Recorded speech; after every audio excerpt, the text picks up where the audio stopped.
Media and Broadband will now come to order. Today, the subcommittee is convening a hearing on communications networks, safety, and security. I want to recognize our ranking member, Mr. Thune, and Senator Moran for filling in for him today, as well as Chair Cantwell and Ranking Member Cruz for working with me to schedule this hearing on such an important topic. I think every member of this committee can agree that there's nothing more important than keeping our communities safe. That's why I've worked with my Commerce Committee colleagues to make our aviation system safer, to prevent roadway fatalities, and to protect consumers from fraud and scams. It's also our responsibility to keep our communication networks safe, to ensure that foreign threat actors like China cannot infiltrate our infrastructure or steal Americans' data. Currently, our communities, our schools, hospitals, our libraries, our police departments, and emergency responders do not have the resources to defend themselves against foreign adversaries. The Salt Typhoon hacks that were discovered last month demonstrate that even the largest corporations in the United States are vulnerable. This attack likely represents the largest telecommunications hack in our nation's history. There's a lot that we still don't know about the damage that was done by the Salt Typhoon hacks, but what we do know is that more must be done to prevent attacks like this in the future. There are outstanding recommendations from federal agencies that must be fully implemented across our networks. This includes standards and best practices recommended by the FCC, Team Telecom, and other federal partners. One obvious thing we can do today is get equipment manufactured by companies that collaborate with foreign adversaries out of our American networks. Congress passed the Secure and Trusted Communication Networks Act in 2020, making it clear that we understand the vital importance of removing Huawei and ZTE equipment from every network across the country. Unfortunately, the RIP and Replace program has remained partially unfunded for years, opening up our networks to unnecessary risks and preventable threats. I'm hopeful that there's strong bipartisan agreement to fully fund this program through this year's National Defense Authorization Act and address one of the major known vulnerabilities facing our networks every day, once and for all. We also need to protect our networks at every access point, from phones to cars and even baby monitors. Critically, this includes the undersea cables that carry traffic across the entire world. As the pressure on our networks continues to increase, it is vital that federal partners do everything in their power to keep the bad actors out at every point of the supply chain. We are fortunate to have an expert panel with us today who will speak to the vulnerabilities in our communication system and how we can address them to protect our constituents. James Lewis, Senior Vice President and Director of the Technology and Public Policy Program at the Center for Strategic and International Studies, will speak to how foreign threat actors like China work to infiltrate global telecommunication infrastructure to further their intelligence goals. Justin Sherman, founder and CEO of Global Cyber Strategies and non-resident senior fellow for the Cyber Statecraft Initiative at the Atlantic Council, will speak to how companies and the federal government keep our network safe, especially undersea cables. Tim Donovan, President and CEO of Competitive Carriers Association, will discuss how small carriers across the country navigate cybersecurity challenges, including the need to remove Chinese equipment from their networks. And finally, James Melvanen, pronounce that for me, sir. Mulvanen, PhD, Chief Intelligence Officer at Premier Consulting, who Senator Moran will introduce, is joining us today as well. I look forward to a productive conversation today, and I want to thank each of you for being here. With that, I want to turn this over to our acting ranking member, Senator Moran, for his opening statement. Chairman Lujan, thank you very much. Thank you for suggesting and making certain that this important hearing took place. I have a goal of working more closely with you now and in the future, and this is a nice way to start. I'm also pleased to be here because my introduction and understanding of this issue mostly comes from my service on the Senate Committee on Intelligence, where it seems to me we're handicapped in our ability to explain to the public and to make awareness of the necessities of making significant changes in the way that we do our business. So I'm pleased that we're having an open hearing to discuss and provide information to our constituents. Chinese hackers have infiltrated our telecommunications system, invaded the privacy of millions of Americans, and compromised our national security, exposing glaring weaknesses in our communications infrastructure. We need to understand how this hack happened and what we need to do to bring it to an end. We also need to know how to establish effective deterrence that makes China think twice about future violations of American infrastructure. While it's important that we act quickly, we need to make certain that the policies that we implement work to solve the problem and don't have those things we often call unintended consequences. I'm particularly concerned that rushed regulations could increase compliance costs for smaller telecom companies, thereby decreasing resources that are actually available for cybersecurity efforts. We must not only address this single event, but also investigate the path forward that ensures growth of secure networks for all Americans in all parts of the country. Securing our telecommunications network is not a new topic for this committee or for Congress as a whole. As Chairman Lujan indicated, I joined in 2019 my colleagues in sponsoring the Secure and Trusted Telecommunications Network Act, which established the commonly known RIP and Replace program. That program, which will reimburse eligible telephone companies for removing and replacing unsecured Chinese equipment in their networks, is currently facing a $3 billion shortfall in funding. There are companies in Kansas, like United Wireless in Dodge City, Kansas, that have been able to remove the problematic equipment while still providing their customers with the same level of service they've come to expect, but yet in the absence of the funding that RIP and Replace has been offered to provide. That's not the case for everyone, and I'm pleased to see that the NDAA included bipartisan provision to fill this funding gap. RIP and Replace program demonstrates that Congress can take bipartisan action to secure our networks, an approach that is urgently needed now as we take steps to confront the challenges posed by China. As a member of this committee and the Select Committee on Intelligence, I'll continue to work with my colleagues and federal agencies on a coordinated effort to secure our telecommunications network. But as I said earlier, I think one of the most important things is for the public to understand the challenges that they face and that we face. Mr. Chairman, thank you once again for calling this hearing. I look forward to hearing from our witnesses. Thank you very much, Mr. Chairman. To our colleagues, we're going to move on to questions now, but we may have some opening remarks from the chair and the ranking member of the full committee as well later in this. But let's get to questions, and I'll recognize myself right now for 5 minutes.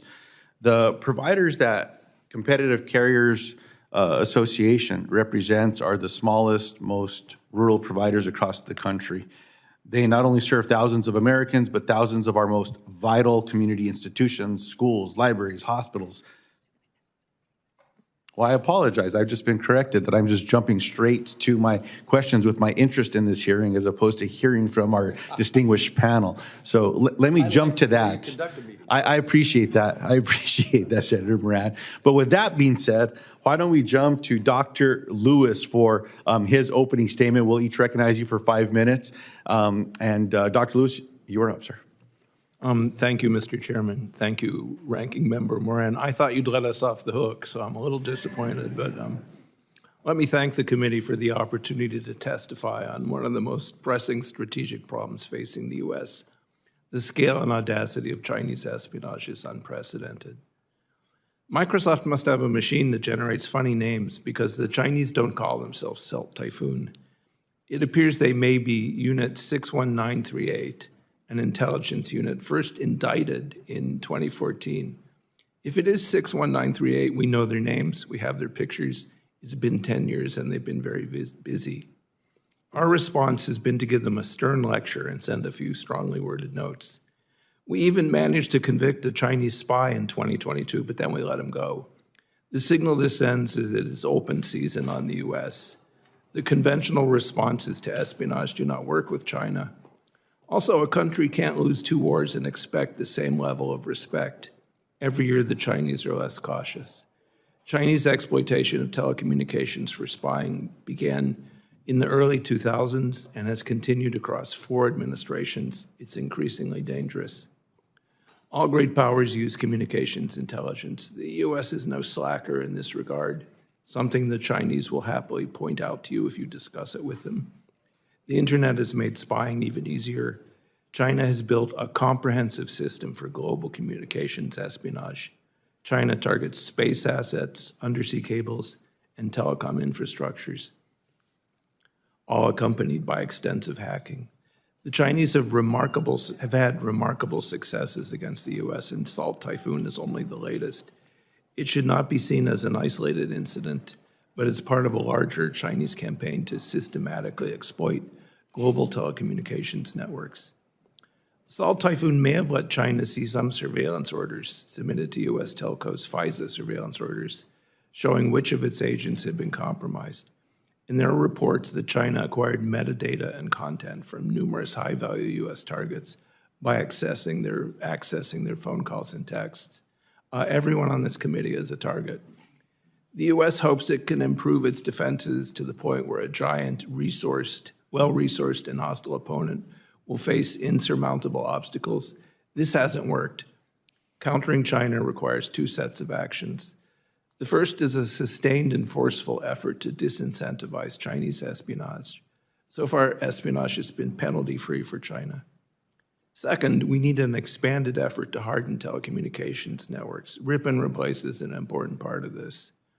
Hardening falls within the remit of the committee.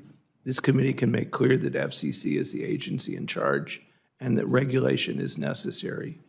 Using CALIA is a stopgap. The current administration has taken steps to improve cybersecurity, and the next administration should continue them.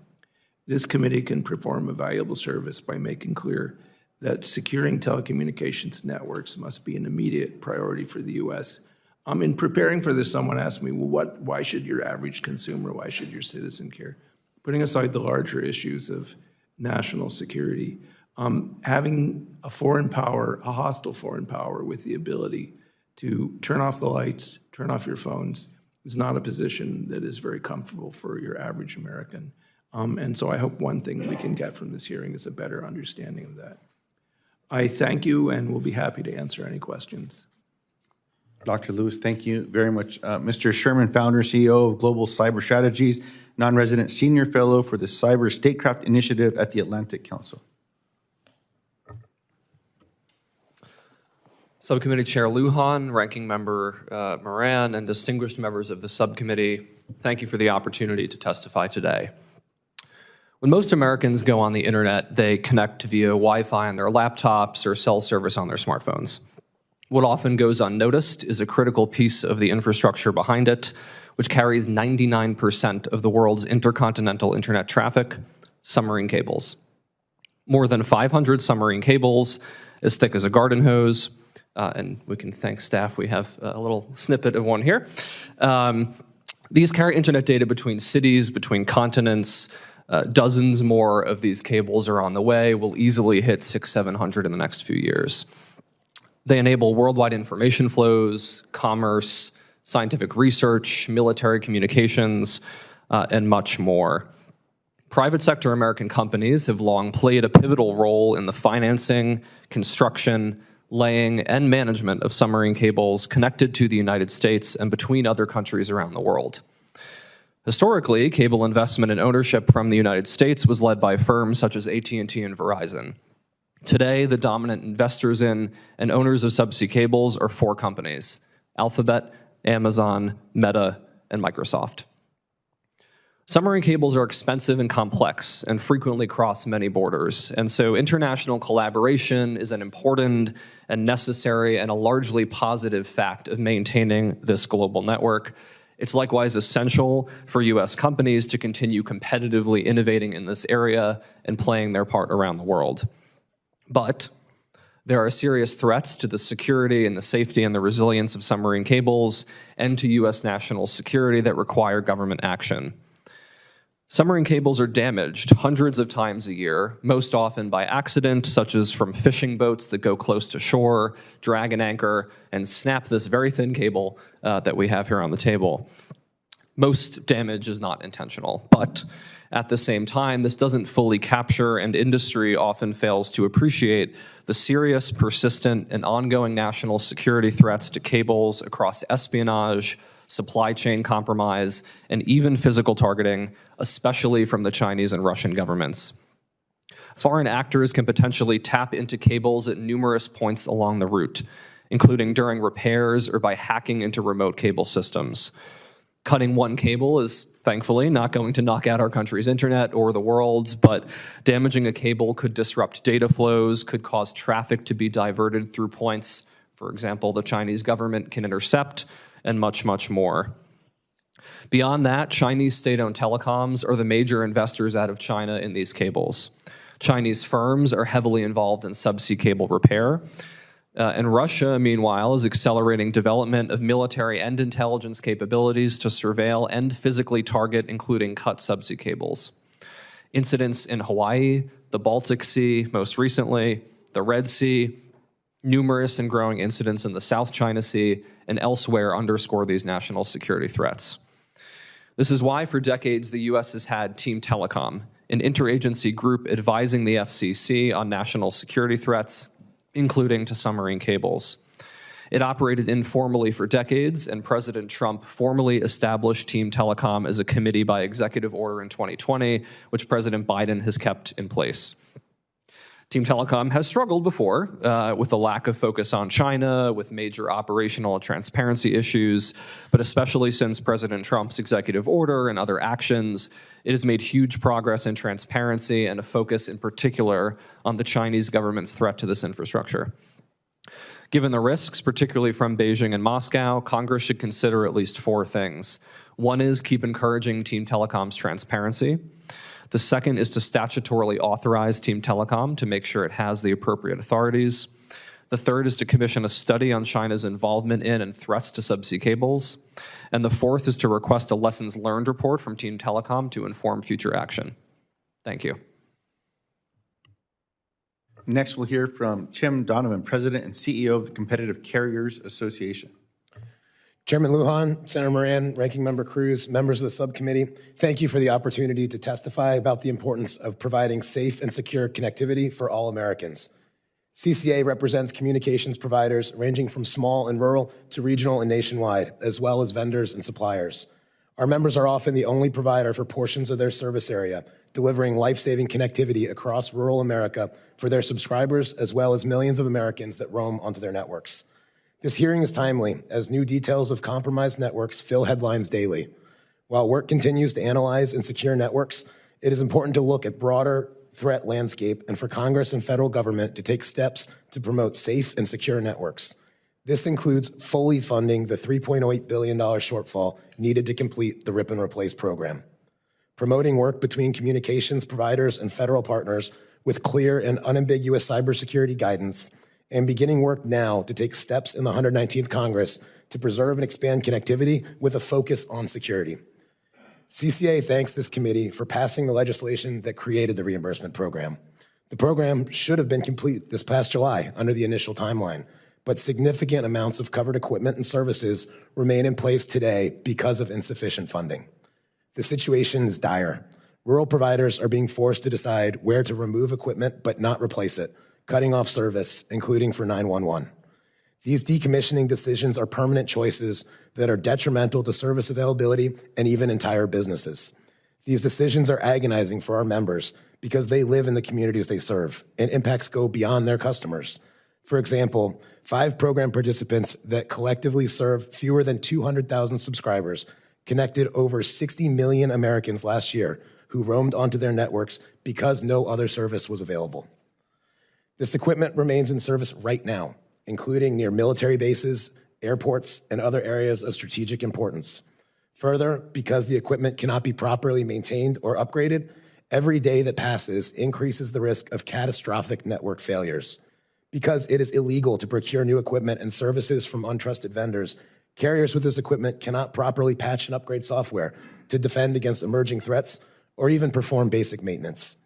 They cannot work with the manufacturers to identify problems or resolve issues. If Salt Typhoon can hack major operators, then there's a flashing red light for rip and replace networks that do not have the same resources. The national security risk also goes beyond the reimbursement program participants. Because of the fundamentally interconnected nature of networks, a threat to one network is a threat to all. This is not a partisan issue, and it impacts Americans in red and blue states alike. Funding has bipartisan support in Congress and at the FCC.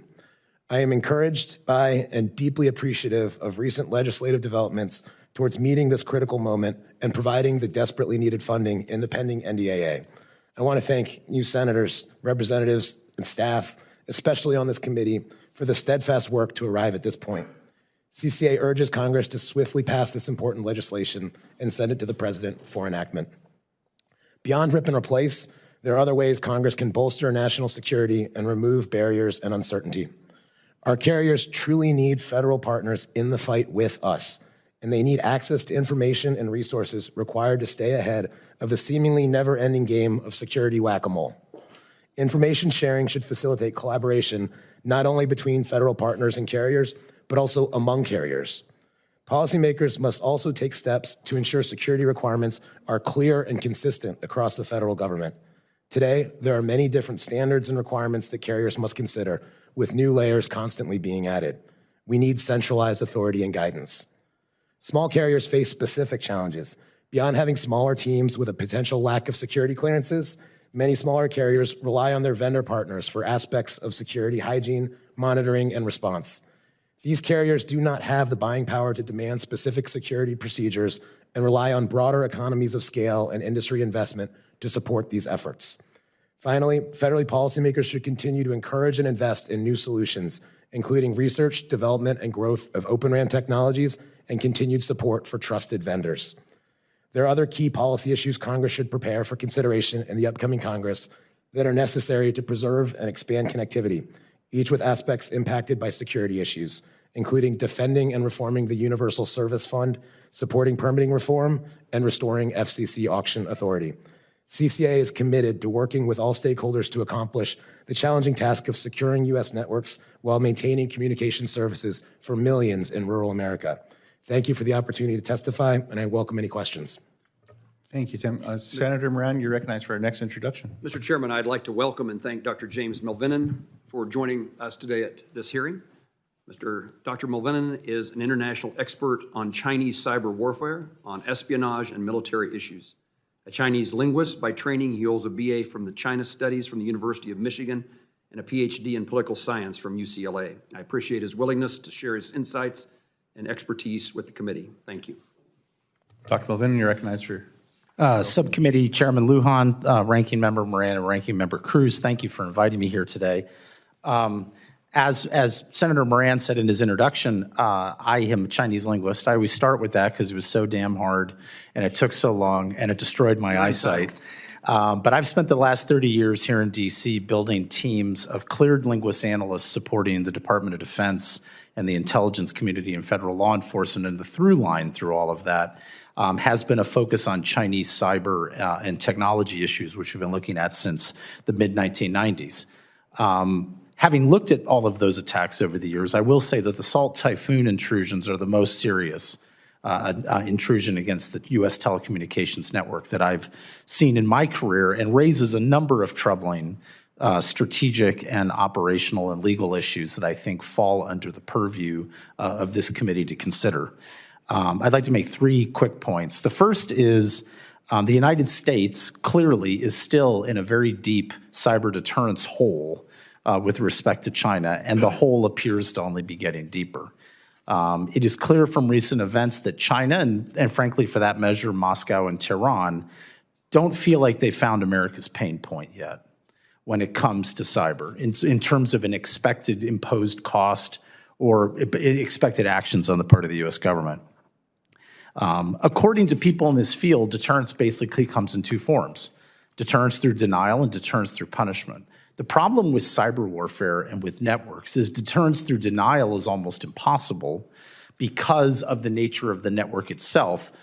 The offense only has to find one way to get in. The defender has to find every way to keep them out. That really only leaves deterrence through punishment, which is through response, whether in the cyber realm or in other elements of U.S. national power, responding to the intrusion or the attack in a way that changes the attacker's calculus about doing it again.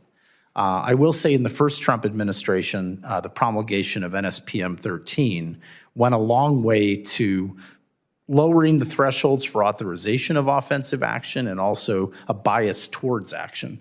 And I expect that in the incoming administration, we're likely to see a similar new bias towards offense as a way of pushing back. The second concern has to do with the operational implications for federal wiretapping and collection by Salt Typhoon. According to public reports, the Chinese gained access to the systems used by the carriers to comply with CALEA and with FISA Section 702 for wiretapping. And as the committee is familiar, Section 105 of CALEA maintains that the carriers have to maintain the security and integrity of those collection requests, which have clearly been violated in this case. It is important historically to note that this is not the first time that we've had this concern about China. In fact, in 2009, the so-called Google Aurora campaign by Chinese hackers also breached a number of these wiretapping compliance databases. So while this isn't the first time this has happened, it's certainly a pattern. And they certainly, again, from a deterrence failure perspective, don't see any prohibition against doing this because of the lack of reaction the first time. Public reports also suggest that the Chinese intruders used a vulnerability in the existing infrastructure hardware that cannot be remediated and would require a generational upgrade of equipment, costing billions of dollars. I think that CALEA, as well as these infrastructure upgrade concerns, should be a primary focus of the committee's oversight and regulatory activity. And I would only point out that the FCC's recent announcement of their draft declaratory ruling that would require communication service providers to submit an annual certification to the FCC attesting that they've created, updated, and implemented a cybersecurity risk management plan does not seem to me to be proactive enough given the seriousness of the intrusion. And then finally, I would go against my Irish heritage and try and find something optimistic to talk about within this context, which is that the rip and replace of the vulnerable hardware exposed by Salt Typhoon could in fact be a huge boon for U.S. telecommunications equipment manufacturers that frankly have struggled over the last decade because of Huawei and ZTE. And that this massive overhaul would in fact be exactly the kind of reshoring and kind of U.S. industrial planning and modernization that frankly we've been trying to achieve over the last 5 or 6 years in our rebalanced relationship with the Chinese economy. Thank you. I look forward to your questions. Appreciate that very much. Ranking Member Cruz, Senator Cruz will be recognized for his opening statement. Thank you, Mr. Chairman, for convening this hearing, and thank you for the witnesses for being here today. Cyber attacks from state-sponsored hackers represent a grave threat. These attacks strike at the health of our economy, undermine the functioning of our government and security, and cost our nation billions of dollars. State-backed hackers, especially those from the People's Republic of China, Russia, and Iran, are well-funded, highly sophisticated, and relentless in their exploits. No company could hold such a state aggressor at bay indefinitely once it is determined to attack. These attacks have become all too frequent. The latest one, the so-called Salt Typhoon, was a group of hackers reportedly linked to China's Ministry of State Security, who embedded in our telecommunications infrastructure and remained undetected, monitoring America's communications networks. Based on public information, these Chinese hackers reportedly used backdoor channels to access sensitive government information about the integrity of their Chinese spy network operating in the United States. These hackers also accessed American citizens' unencrypted texts, audio calls, and potentially emails from around the country, and specifically targeted our nation's leaders, including President-elect Trump and Vice President-elect Vance. There is still much unknown about the Salt Typhoon attack, and details continue to emerge. What is clear is that it was a significant cybersecurity breach with far-reaching implications for both the U.S. government and the public. This incident underscores the persistent and malicious interference by the Chinese Communist Party, a belligerent state actor with a long history of exploiting cyber and telecom avenues to harm U.S. interests. This attack from a state actor against our nation's infrastructure will not be the last. We must plug any vulnerabilities in communications networks. We already have in place a regime of cybersecurity authorities across multiple government agencies. Now is the time to review and align these so they work robustly and efficiently to ensure that our nation's cybersecurity is as strong as it can be. This, however, is only a start. For too long, the Biden-Harris administration has tolerated cyber attacks from the People's Republic of China and others, while using these as a pretext to expand inefficient and redundant government regulations of, at best, dubious efficacy. In the wake of this attack, we may hear more Pavlovian advocacy in this vein today.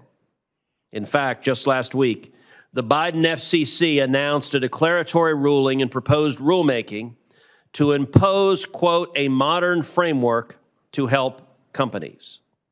The press release is quite short on details, but this seems to be a Band-Aid at best and a concealment of a serious blind spot at worst. I have my doubts over whether an annual certification is the right solution, as well as questions about the FCC's technical expertise and legal authority on this matter. The FCC should not be using the waning days of this administration to rush into regulatory expansion. Rather, the agency should be assisting cyber and national security experts in the executive branch to gather and disseminate the information in the public that the public and policymakers will need to fully address the issue in the next administration. As I have noted before, the federal government has a poor track record of protecting against cyber attacks, and we should be cautious about placing too much faith in more regulation and reporting requirements to protect us. Redundant regulations and reporting requirements stifle investment and can weaken incentives to promote secure communications networks and to cooperate with federal authorities. In addition to plugging any holes, we should look at coordinating the cybersecurity tools we already have in place at DHS, at the Department of Justice, and elsewhere. Where these conflict or overlap, I believe we should streamline and remove any chinks in the armor. But rather than finger-pointing and punishment, we should be working constructively and asking what incentive structures could be implemented to make our cybersecurity defenses as strong as possible. Finally, the Biden-Harris administration's lack of an effective response to the PRC's brazenness only emboldens our adversaries to push the boundaries further. One of my Senate colleagues called this, quote, the worst telecom hack in our nation's history.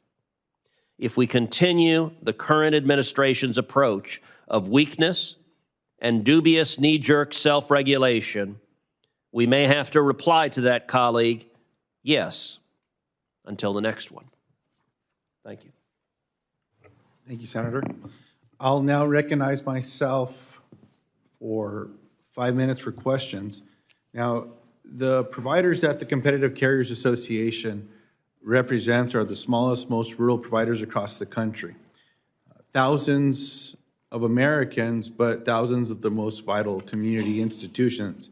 As I stated earlier, schools, library, hospitals, community centers, even our 911 systems. Mr. Donovan, when there is a vulnerability at one place in one provider's network, how does that affect the rest of the network and the customers that rely on it? Thank you for the question. Because the interconnected nature, a vulnerability with one truly is a vulnerability for all. If the network is breached, they can use that position to look at interconnection points, to monitor traffic patterns, to test out different attacks, and to use that as a launching point to attack other networks. It is a major problem there. It also includes into data roaming, where customers may roam onto another network and then back onto their home network. These are some significant problems, and so we do need to remove the vulnerability threats for all carriers. I appreciate that. Mr. Sherman, can you put the map displayed behind me into context? How do weak security standards in the construction of an undersea cable out in San Francisco or New York can impact institutions in New Mexico and the data that they protect? Well, first, you hit the nail on the head, right? We have these cables taking all kinds of data into and out of the country. So whether you're in Texas or New York or New Mexico or anywhere else, right, these cables are really central. I think the key two words are supply chain, right? Because we could worry about, for example, Huawei supplying the actual physical component, right, of a cable. We could worry about a bad actor repairing a cable and messing with it, right, when it's pulled up from the bottom of the ocean. And so the key is to make sure that across each part of the supply chain, we have the right standards in place, companies are following best practices, and we have groups like Team Telecom saying, here are the extra national security risks we have to watch. Well, I want to thank you both for those responses. Now, our networks are highly interconnected, and I appreciate the emphasis that both of you placed on that. A vulnerability at any point impacts all of us, and that's why it's important that we use tools at our disposal to fight attempts by foreign threat actors to find ways into our network. Now, as I said in my opening statement, I'm very concerned by the Salt Typhoon hacks and am dedicated to getting to the bottom of how it happened and preventing an intrusion of this magnitude from ever happening again. On December 3rd, the FBI, CISA, and international partners released a guide on what cybersecurity practices telecommunication companies should have in place to resist attacks like Salt Typhoon. Mr. Sherman, reviewing this list, is this brand new information? And are these novel recommendations that the largest companies would not have heard before the U.S. national security agencies?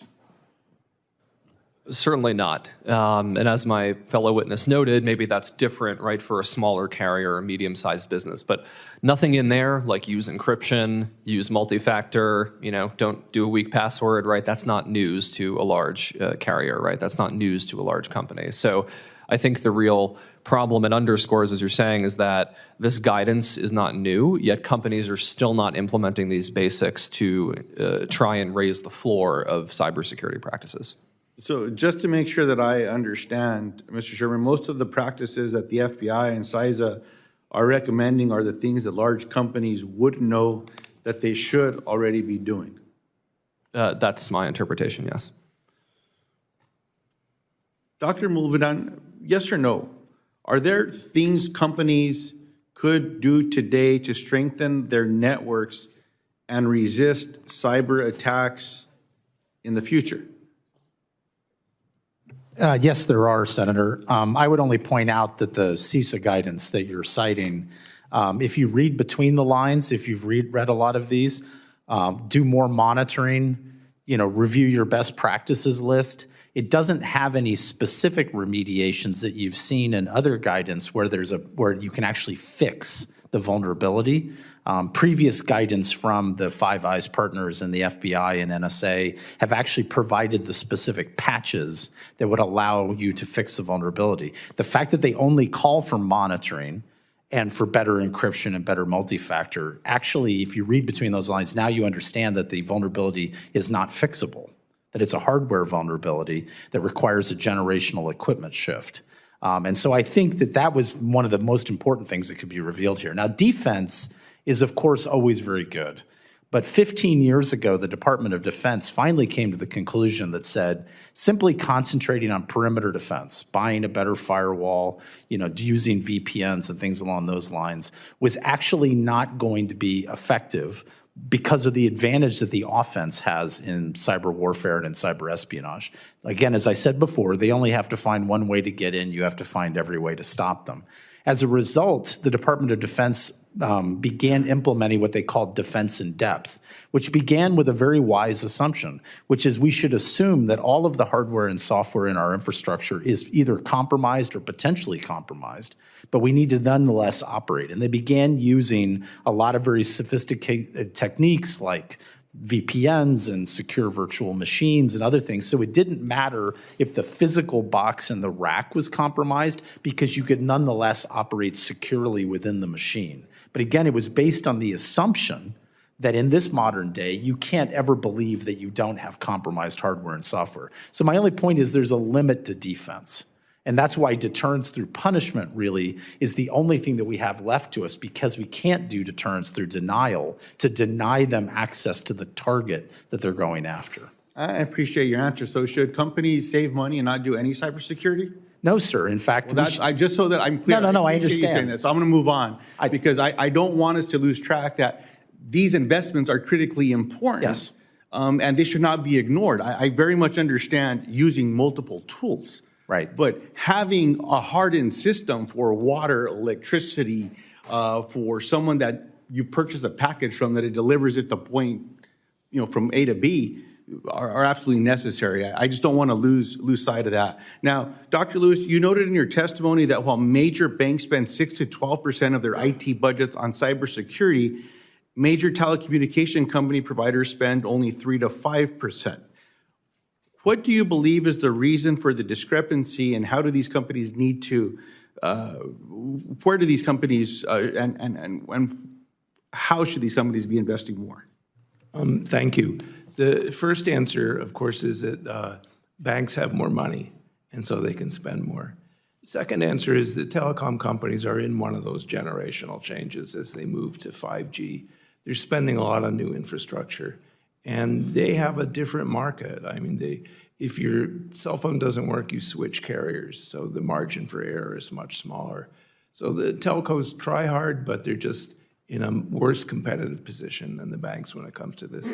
I should note I talked to a senior executive at one of the big banks, and he said, look, there's really no difference. We are an internet company now. So what the banks could do, the telcos could do. And perhaps to Senator Cruz's point, one of the reasons people believe the banks do better is they are more closely regulated by the financial authorities.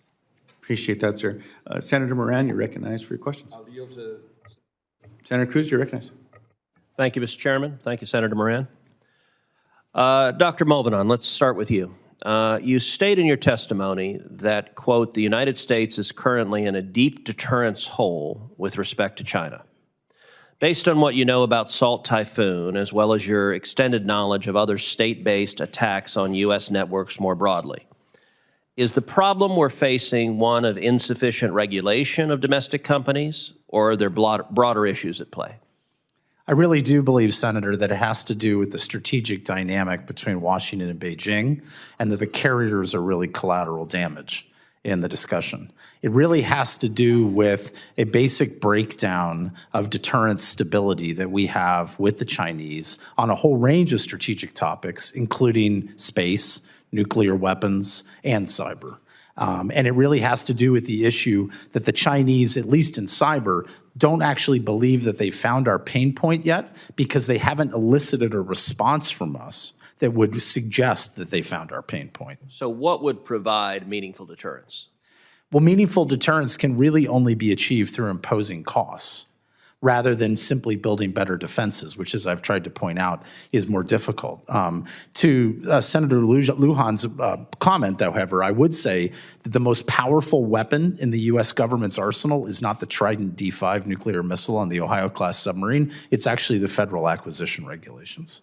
Because to the extent to which the federal acquisition regulations combined with better NIST standards for telecom security, the U.S. government is one of the largest consumers of telecommunications equipment in the United States. And through the federal acquisition regulation could simply raise the floor on the cybersecurity quality of the hardware going into the infrastructure.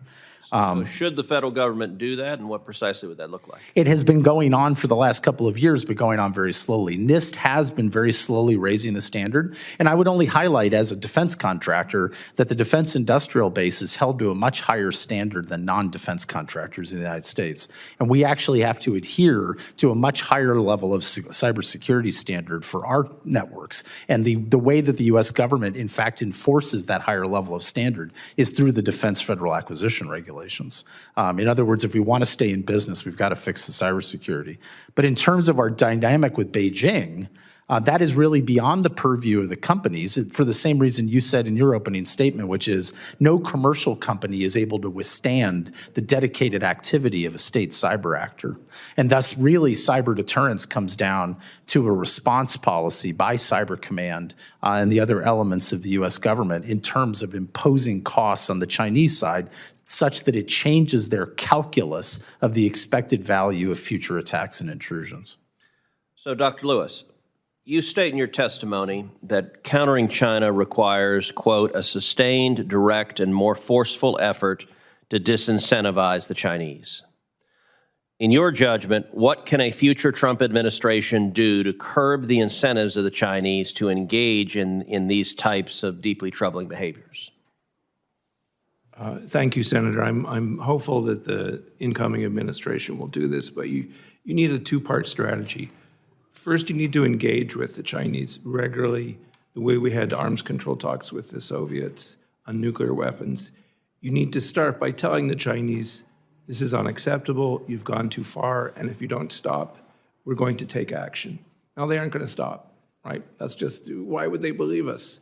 So the next step is to actually do something, and this would be where Cyber Command or NSA probably needs to develop a menu of responses, not the top end, but something a little lower down, probably going after their attack infrastructure in cyberspace, and then go back to the Chinese and say, we weren't kidding, now do you want to talk? The Chinese aren't that interested in making a deal with us. I was there in September, and they basically said, you're on a downhill path, why should we deal with you now? So I think the first step is to engage, warn them, and then take action. Dr. Malbanon, you also state in your testimony that the FCC's recent announcement of plans to require communication providers to submit certification that they have implemented a cybersecurity risk management plan is, quote, not nearly proactive enough. Are you concerned that the FCC might be so focused on doing something that it risks creating policies that merely appear effective without addressing the core of the problem? Well, to be fair, it could have been worse. They could have called for a blue ribbon commission. But the FCC has direct regulatory oversight, particularly over CALEA compliance.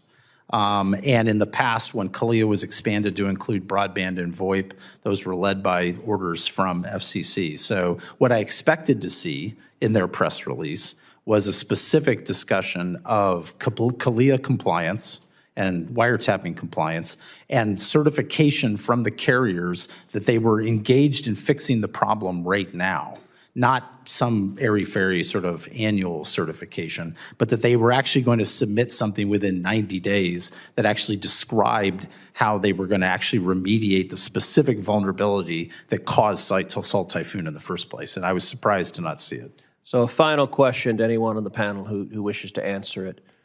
What should the American people know about Salt Typhoon, about what happened, and about the security of their communications? Senator, I will share that American people should know that our communications network has been attacked. That the carriers are doing their best to provide service. There are things that consumers can do.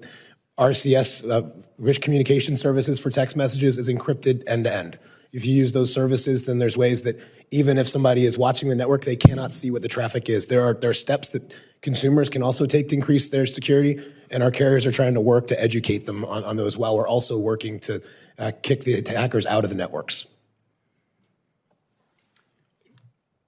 Thank you, Senator. I guess the first thing I'd say is that they should know that we're losing, right? So we're not on the winning side of the scoreboard here in the telecommunications and cyber espionage battle.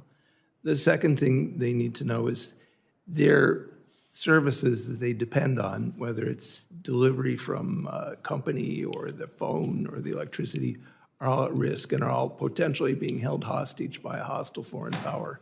That makes me nervous. Thank you. Thank you very much, Senator Cruz. Senator Hickenlooper, you're recognized. Thank you, Mr. Chair. Thank each of you for coming here. We know how busy you are as well. This hearing today is obviously very timely. Salt Typhoon, as we've been discussing, pretty much everyone, is one of the most devastating cyber attacks in the country's history. It's a sobering reminder for all of us of how critical it is to make sure that our infrastructure is resilient to all types of threats from all types of adversaries. Certain threats, like relying on equipment manufactured in China by Huawei or ZTE, has been known for years. This technology leaves Americans vulnerable to spying, the data being stolen, marketed. When it was first created in 2019, the FCC's Rip and Replace program was designed to remove suspect Chinese network equipment from wide swaths of the U.S. networks. But the program is currently impacted by a $3 billion shortfall, leaving wireless networks vulnerable to espionage, disruption, forms of terrorism. There are thousands of wireless towers, often in rural areas, with dangerous equipment still hanging from them to this day. Now, behind me, you're going to see the just how devastating Rip and Replace program's lack of funding is to Colorado, Nebraska, Wyoming, and to a lesser extent to many other states. Many of these are rural carriers and small businesses that have not been reimbursed for the cost of replacing this equipment for multiple years. We're delighted that the bipartisan fiscal bill for 2025 National Defense Authorization Act will finally include a solution to fully fund the Rip and Replace program. The success of Rip and Replace will ensure wireless communications across rural America can continue without disruption or interruption. Grateful to both Republicans and Democrats in this bipartisan effort and the FCC who worked with us to achieve this goal to protect the impacted communities. Let me ask a couple questions. Mr. Lewis, when NTIA hosted the inaugural International Open RAN Symposium this year in Golden, Colorado, I'm forced to mention, it's a short drive from the NTIA's Institute for Telecommunications Sciences in Boulder. The symposium brought together experts from over 20 countries to advance security and reliability and make sure we have the successful adoption of Open RAN technology. Mr. Lewis, how would open and interoperable technologies like Open RAN help enhance the supply chain and address security concerns that have impacted the traditional networks? Thank you, Senator. One of the things that happened over the last 20 years is that all of the American telecom companies were driven out of business, largely because of Huawei's advantages from the mothership. Open RAN has the opportunity to change that, and that's a real plus. It will not immediately guarantee better security. It will change the security problem. Open RAN is more like the internet than the traditional telecom stack. That means it'll have the same cybersecurity problems we know the internet faces, which are different. But on the whole, by getting China out of our supply chain, by finding ways to create new technologies, I think we'll be better off. So that's the promise of Open RAN. Just a final thing, I meet with a lot of phone companies, and I used to ask them, what do you think of Open RAN? And until this year, all of them said, we're not going to use it, it's not reliable. That started to change. Good. Mr. Sherman, the Office of National Cyber Director published a request for information last year to continue harmonizing the various cybersecurity regulations across the entire federal government. They heard from stakeholders, including telecom companies. They heard that regulations should be flexible and voluntary so that companies can innovate and respond to evolving, sophisticated threats. In addition to innovating, we should be doing more to improve our cyber basics, including adopting well-known best practices, patching devices, making sure that we have improving the access controls. Had these been in place across our critical infrastructure, we could have prevented many recent cyber attacks that compromised both our customers and our national security. Mr. Chairman, to continue improving our cyber defenses, how should we determine the right scope of mandatory cybersecurity And where should the federal government stick to the flexible, voluntary compliance that what they obviously prefer, but it's not always in the best interest of the country? Yeah, I think two things, right? One, as you said, is scoping which systems are we talking about, right? And for years, we've identified what those critical infrastructure systems are: water treatment, energy. Obviously, today we're talking about telecommunications, subsea cables. So I think, as you're saying, the first part is which are the sectors. Everything can be attacked, but where are the sectors where attacks, breaches, compromises are the most damaging for the American people and for national security? The second piece, as you said, is what are those basics? So certainly telling a small carrier, I'm sure, to do 7,000 things is not useful or productive, right? But large companies that still don't have multi-factor authentication, that is a terrible security practice, right? So we need to identify what are those basics. You mentioned some of them, encryption, others. Make sure that for those critical infrastructure sectors, organizations, right, they're aware of what to do and they're actually doing it. Yeah, and that's the required part. I agree. All right, I yield back. Thank you. Thank you. Senator Moran, you recognize your question. Chairman, thank you. Maybe this is to Dr. Lewis. Let me start there.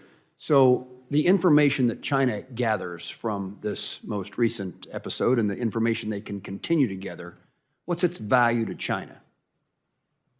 Thank you, Senator. That's a great question. It's worth bearing in mind that the Chinese government is paranoid and composed entirely of control freaks. So some of the information they steal, it's not clear why they take it. The intellectual property that lets them design new products, like in the telecom sector, that makes sense. Traditional political military espionage, what our war plans are, what our capabilities are, that makes sense. But some of the personal data they take really doesn't make sense. Now, they do it at home because they're afraid of their own population, but they do it to us too. The downside to this is we don't want to wake up one day and find out that the Chinese have figured out how to use the personal data they've been collecting on Americans. Heavens knows they're trying to figure out what the benefit could be. Is there benefit just of distraction, expense? The United States is taking its eye off other balls while we address this issue? I don't think so. I think it's a crucial part, and I think all my fellows would agree with me. It's a crucial part of China's plan to overcome the United States. That's useful for Americans to hear, too, what you just said. In our unwillingness to respond in deterrence, looking the other way, in a sense, is it expensive, lack of will? It seems to me that we've learned in other Cold Wars that you respond to your adversary's actions, and you respond in a way that diminishes those actions in the future. I appreciated your suggestion that there be negotiations or conversations that precede that, but if we're going to have any chance of success in combating these continual attacks, it's got to be a dramatic and real consequence to China, right? No, that's absolutely correct. The Chinese, and I think my colleagues would agree, part of deterrence is you have to be credible. You have to make credible threats.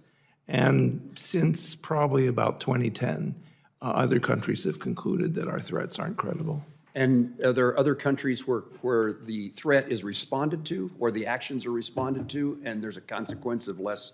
Who else besides the United States is in the crosshairs of China? All NATO members, Japan, Korea, Singapore, the Philippines. Do others do it better than we do?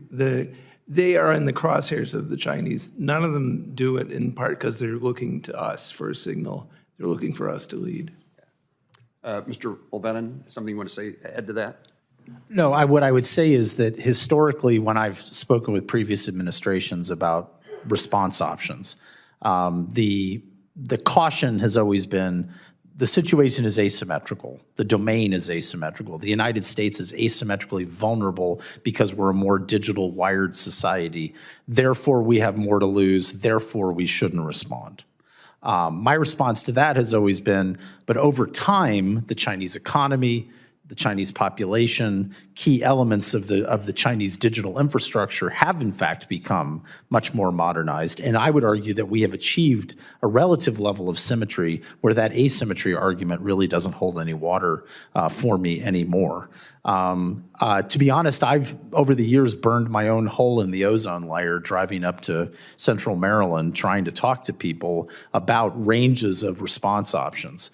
Even when we had very clear understanding of who had done it and why, and even with a discussion about the whole range of U.S. national power, not simply tit for tat in cyber. And as I pointed out during the first Trump administration, the lowering of the authorization threshold under NSPM 13 actually resulted in greater activity, response activity. And one thing I would highlight, for instance, as a success was the attack against the Internet Research Agency in St. Petersburg, which we knew had been responsible for some level of election interference. And there is a school of thought that said there was less election interference originating from that type of organization in the subsequent election because we had imposed cost on the Internet Research Agency. Do we have the capability of responding?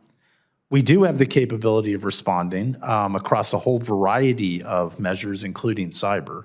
And so it isn't a capabilities discussion. It is absolutely a political will and national command authority decision-making discussion. And finally, would we know if we'd responded? I've often wondered if we have responded to Chinese attacks, cyber attacks on the United States, and China would never report that we had responded to those attacks. Well, to be honest, sir, I don't think that that's the metric of success. In many ways, if we want the Chinese to de-escalate, something that they see and understand the consequences of, but doesn't create a public situation where they feel reputational shame, where they then have to respond again, probably is the best outcome. You took that differently than I'd intended, but my point was that I'd feel better if we were responding as compared to waiting, but we just didn't know that we'd responded because the Chinese never made an issue of it.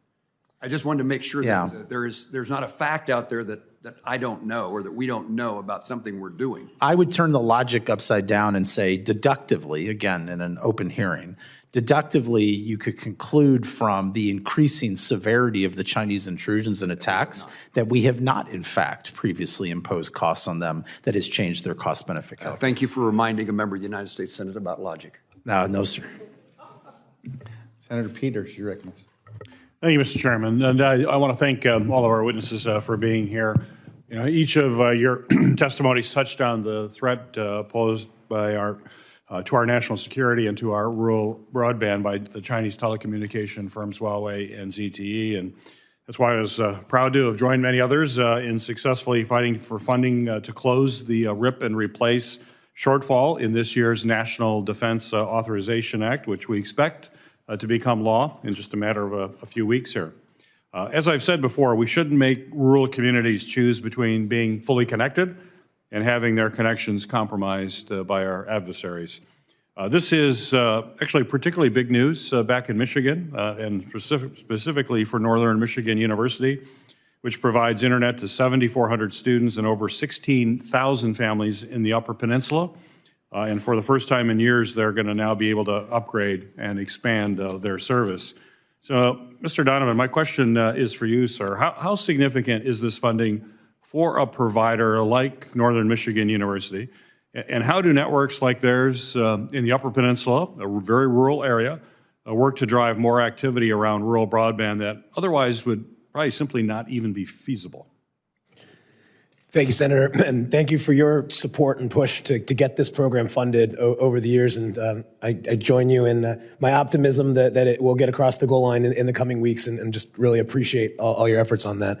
It's absolutely essential for these companies. They have been frozen for the last 5 years, unable to patch, unable to upgrade, unable to buy spare parts. This allows them to complete the rip and replace build and then move forward. The effect is life-changing in communities like the areas that they serve, because simply no one else is going to go there. The economy is being what they are, of the sparse populations in the terrain that they serve, is incredibly hard to make a business case to build it out. They're doing it because it's part of their mission to connect their community. And I want to make clear also that let's not confuse small operators with being unsophisticated. These are operating state-of-the-art networks. They are doing this. The biggest challenge is the information asymmetry that they have, where you get a guidance of, update your passwords, have these right things in place, but it's not actionable. We need a little bit more of, look here, go do this. Give the carrier something so that when the intelligence committee is aware of threats, that the small carriers and all carriers can take the steps that are necessary with clear guidance. Yeah, very good. Mr. Lewis, one of my top priorities as a member of this committee, as well as chair of Homeland Security and Government Affairs, is protecting American consumers and companies from the national security and economic threat posed by Chinese connected vehicles on our roads. That's why I pushed the Commerce Department to publish its proposed rule to block the import and sale of Chinese-controlled connected vehicles here in the United States, and even if they're manufactured in countries like Mexico.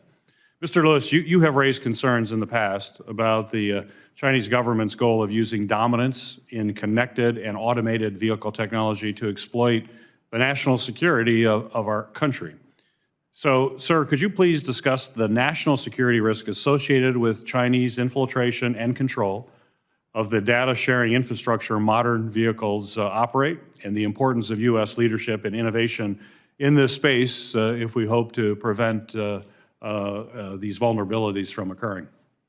Thank you, Senator, and thanks for your work on this, because it's an issue that is often ignored. But we all know, or we all should know, that by now your car is a rolling computer, and that most cars, certainly those built in the last few years, connect to the telecommunications network through a module. The biggest makers of those modules are Chinese. It's a worrisome problem for the car makers, because if you stop buying from those Chinese companies, you won't be able to have a connected car. And I've talked with both European and American car manufacturers about the dilemmas of moving this out. What can they do? Well, first of all, they know where you are, right? The car's transmitting a signal. It gives away your location. You can think of scenarios where that location data would be useful. Second, it gives you the ability to perhaps interfere with the performance of the car.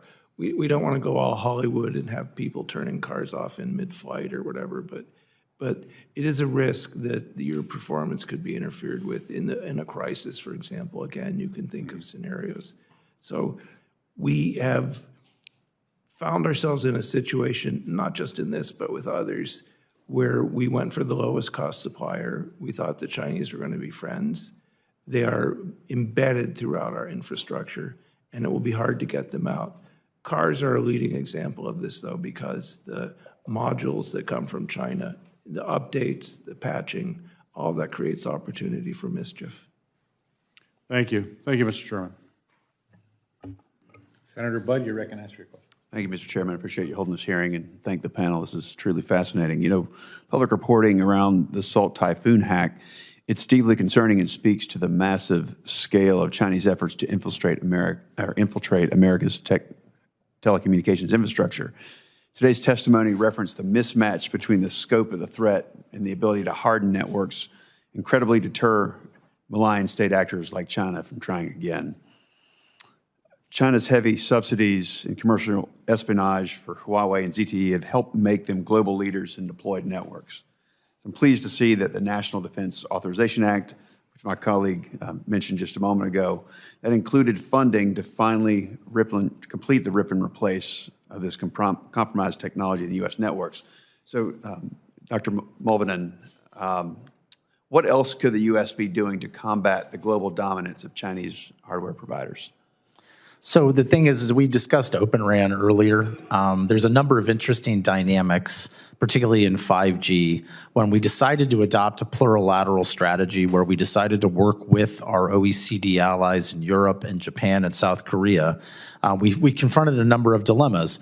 One is that even if we don't buy Huawei equipment, that because of the Huawei's involvement in the standard setting for 5G, that they actually get 40% of the royalties for the patents from 5G. So even non-Huawei companies that sell 5G equipment, Huawei is still financially benefiting under the 3GPP standard setting process. Open RAN gave us an opportunity to get out of that trap and in fact be the basis for cooperation among OECD partners in an open source way that would not get bogged down in particular royalties and particular patents.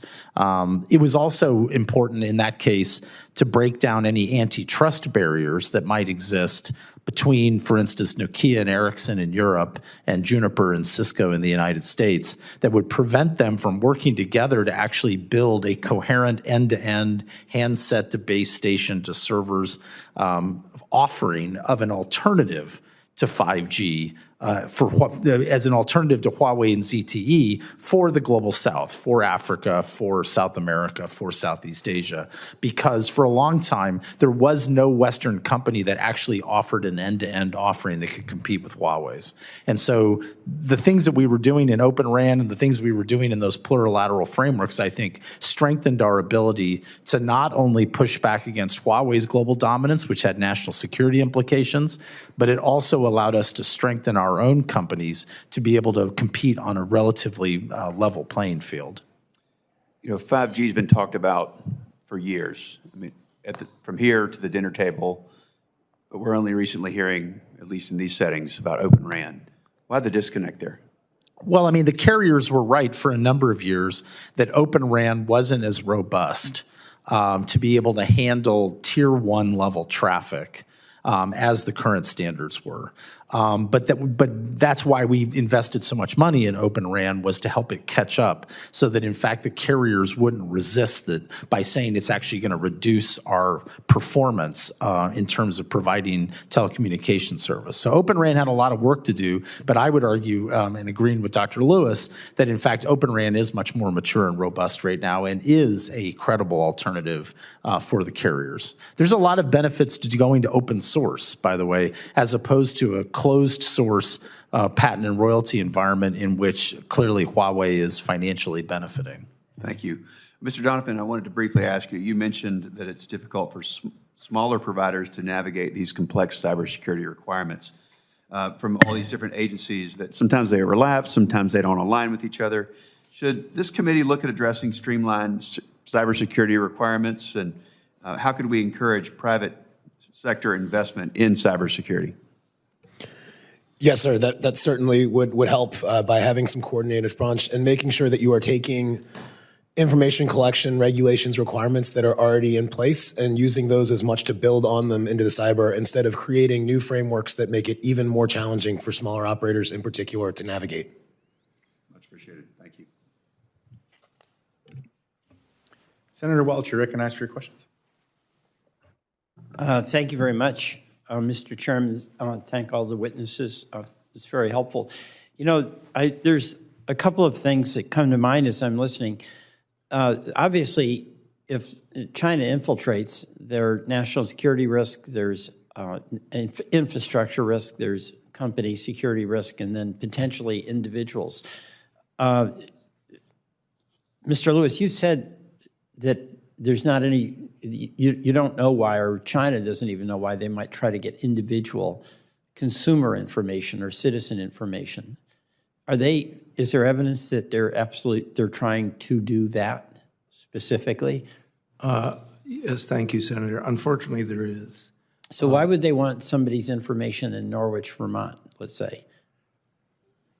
And what information is it that they'd be going after? Well, you could improve your intelligence analysis. You could better identify targets for some sort of covert action. I don't get that. I mean, that sounds like it's specific. I mean, if you randomly get somebody, like you throw a dart at the old phone book and you get a name and you come up with some information, how's that going to help you do anything? Because the technology allows it, because the same way that Amazon or Google can track tens of millions of people and say, this is what they want for Christmas, this is what they want for, in their stocking, that is something that the Chinese are able to do. So they're looking for political benefit. All right, so how do we deal with this? There's always going to be an effort to infiltrate, right, by adversaries, and China is very aggressive, and you've talked about that. But what's the best way to deal with that, and who bears the burden? I mean, the big telecom companies are the ones that have the systems in place, Thank you. as opposed to a small individual consumer. I think one of the things that we've all said is that this requires a national response to change Chinese behavior. That a phone company going to China and saying, please stop, they'll just laugh. Well, that's the deny and deterrence that you were talking about. I get that. So there'd be a national response if we're going to try to punish China or another adversary by infecting their systems. But what's the deterrence? What's the deny? I mean, who's responsible to set up a denial system? Well, there are a couple things you could do, and this administration has made some progress, and it's probable that the next administration will continue it. Here's a good example. When this last transition occurred, there was a company called SolarWinds that was hacked. One of the targets now is go for the third-party service providers, because you hack once and you get hundreds of targets. SolarWinds had a password for their updater. It was SolarWinds 123, right? That's not going to stymie the Chinese or the Russians for very long. You had the OPM hack, where 17 million Americans, including I think some of us on this panel, had our information taken. Let me go to Mr. Sherman. I was going to go, yeah, you and then Mr. Melbourne.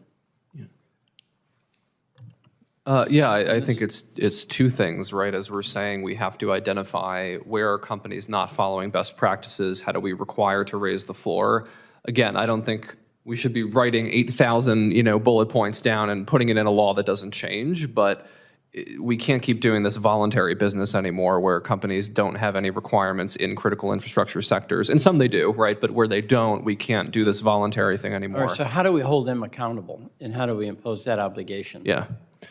As one of my fellow witnesses mentioned, federal contracting is a huge way of getting that language in. You can do ongoing audits in ways that are, right, there's tons of technology now, innovative stuff from the private sector to do ongoing auditing anyway. Lots of companies do this. So it's not like you're adding on some massive cost necessarily to go in as the government or somebody and take a look at what those metrics are looking like. But the burden would be on those companies to do that.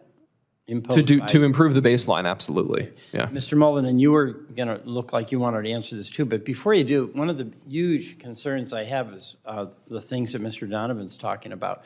I'm from Vermont, rural area, it's small, and there's no way our small companies can bear the regulatory burdens that might be associated with best practices for national security. They just can't do it. And the bottom line then is that people who need access to the internet won't have it. So maybe you can address that, Mr. I agree with you, Senator. In fact, what we've said from the beginning is even the large carriers, even the tier ones, are not technically capable of withstanding the determined efforts of a state-based cyber actor. And so that shouldn't be the standard. I would push back a little bit on the idea of why the Chinese are gathering this information. The OPM hack, which stole the personal information of everyone in the U.S. government at the time who had a security clearance, combined with the Care First Blue Cross Blue Shield hack, the Anthem hack, the Experian financial data hack, based on what I do for a living, if I had that information about an adversary, I would have a highly precise and detailed understanding that would allow me to do a range of targeting of those individuals. The amount of data that Americans have out in the wild that could then be put together in ways that could be used for recruitment, for disruption of what they're doing. And so if you have all of that data to begin with, and then you have Assault Typhoon, where knowing already all of the personal information necessary to then drill into the tier one provider's customer records to be able to identify who then you want to actually listen to the phone calls of and be able to listen to the voicemails of, that's exactly the intelligence sequence that you would need to be able to do that. So basically, it adds up. Absolutely. Okay, I yield back. Thank you. Can I add one thing, Senator? Sure. One of the reasons I think we're all frustrated is that we actually know what to do now. And so between NSA, the Australian Signals Directorate, other partners, we've identified the minimal number of steps that will reduce the effectiveness of most cyber attacks by 80 to 90%. There's something called known exploitable vulnerabilities program that some of the private companies do. We know how to lower the threats considerably, we just aren't doing it.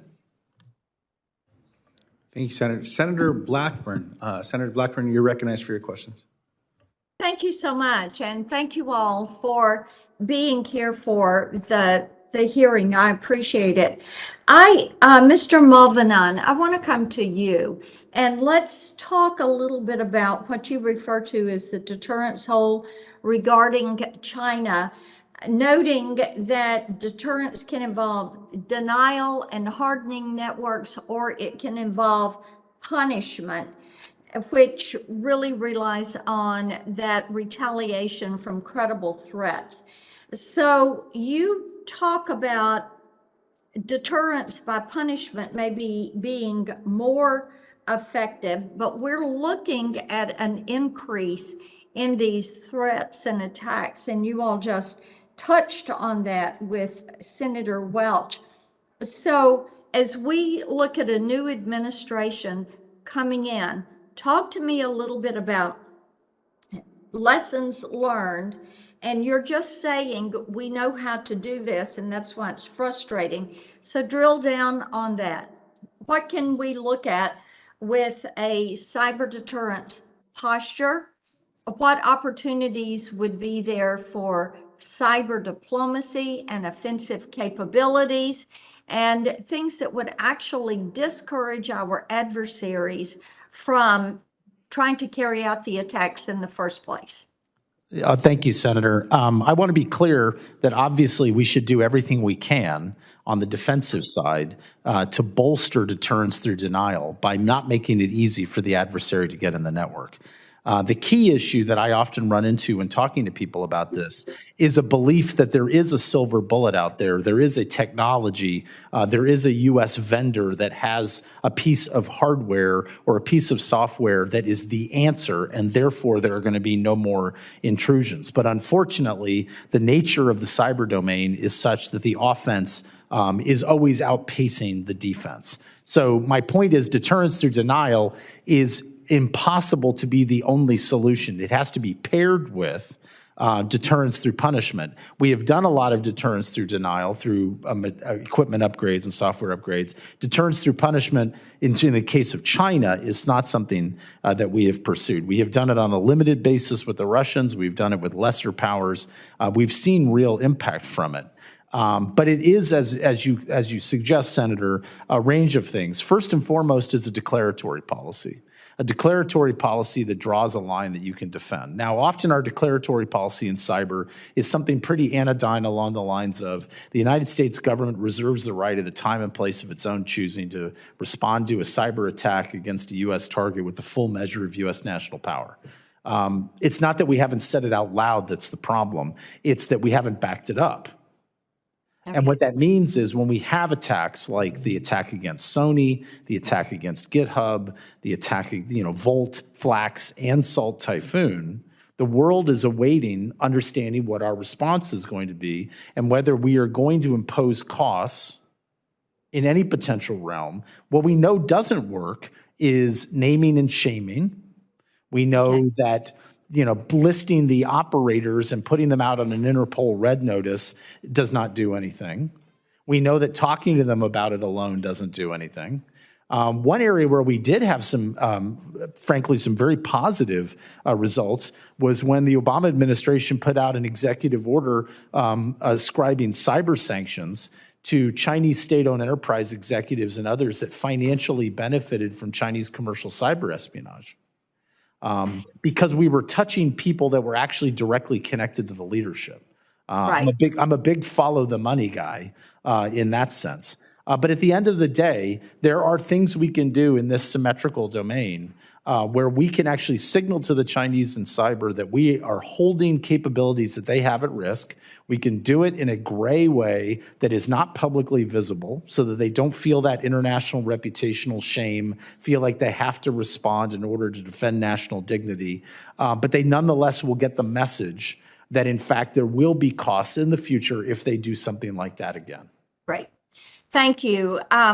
Mr. Sherman, I have a question for you dealing with the undersea cables and the way the U.S. is relying on foreign repair ships to go in. And of course, we're concerned about the Chinese vessels that are dragging anchors to cut these cables. And I will let you submit this since I am running out of time. But I would like to get what you think about investing in a subsea cable repair and what we should be doing there in order to make certain that we are protecting the undersea cables. But since I'm out of time, let's submit that one for the record. Thank you all. Thank you, Senator Blackburn. Senator Markey, you're recognized for questions. Thank you, Mr. Chairman, and thank you so much for having this incredibly important hearing. In 1994, when the House debated the Communications Assistance for Law Enforcement Act, or CALEA, I was the chairman of telecommunications in the House of Representatives. I think Mr. Donovan remembers that. And I took to the House floor to discuss the importance of safeguarding the constitutional and privacy rights of the public in that debate on the House floor.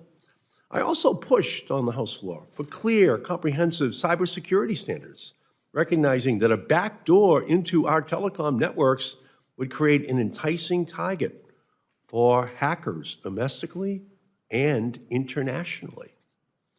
30 years later, those privacy risks have become abundantly clear with the Salt Typhoon hack, in which Chinese hackers reportedly exploited that back door to spy on Americans' phone calls.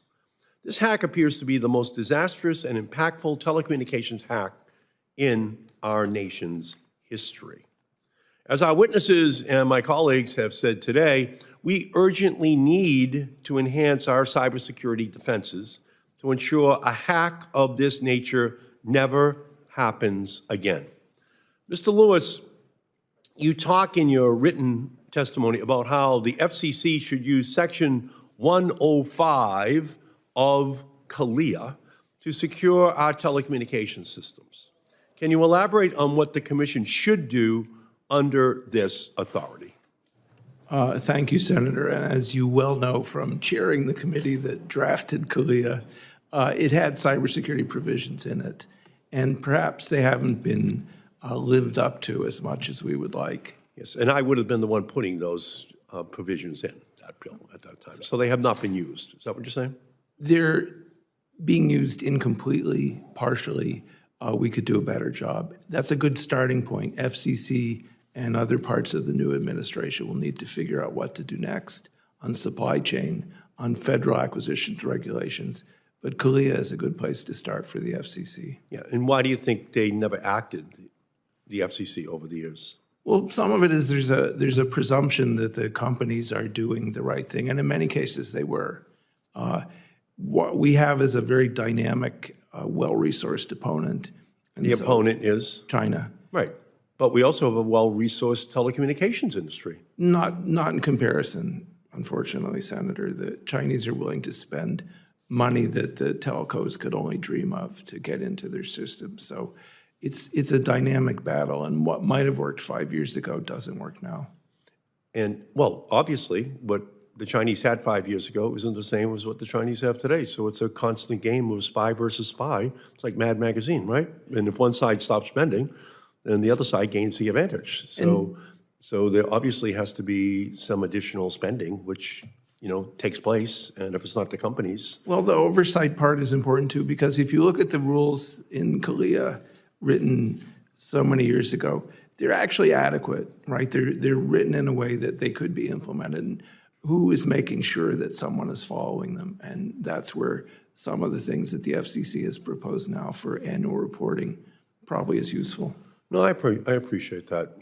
Interestingly, 4 years ago, as soon as Trump came in, the telecom companies wanted to have a congressional repeal of the privacy laws that had just been passed by the Federal Communications Commission, and all of the Republicans came out and voted to repeal all the privacy laws that were on the books at the behest of the telecommunications companies, okay, which passed. We have nothing right now.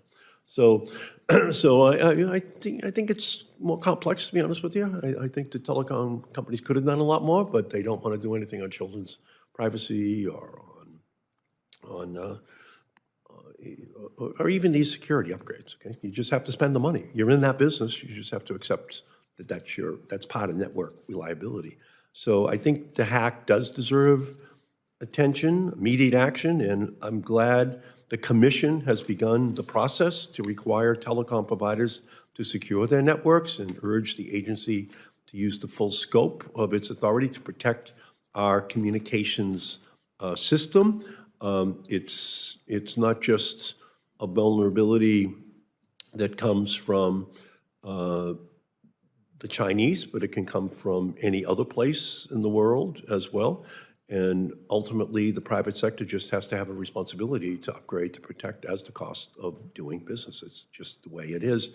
And the same thing is true, by the way, for network climate resilience. You know, we just really need to improve the resilience against climate of our telecommunication system. So just, if you could, yes or no to each of our witnesses. Do you agree that we must invest additional resources to protect our communications networks against climate change and natural disasters? Yes or no? Sort of a no-brainer, but I'll say yes. Okay, good. Mr. Sherman? Yes. Yes. Yes. No, thank you. Yeah, it's coming, and there's nothing that's going to stop it. You know, climate deniers are not dealing with the reality of this threat, and it can hit North Carolina. It can cause unbelievable. You know the number from the two storms, Milton and Helene, total damage to the United States, $300 billion in 2 weeks, $300 billion. And that's just a preview of coming atrocities, and it can wipe out telecommunication systems. It can wipe out, you know, anything in its path, and it's just kind of these are baby storms compared to what's going to happen in 5 or 10 more years if we don't deal with climate change. Our whole defense budget is $800 billion. That was $300 billion in 2 weeks, okay? And anything and everything in its path just got completely and totally wiped out. So, Mr. Chairman, I can't tell you how grateful I am for this hearing. And you're saying, Dr. Lewis, they're going to use that inherent authority that we built into the 94 law to finally, you know, so I'm very grateful for that. And did you want to add something, Mr. Donovan?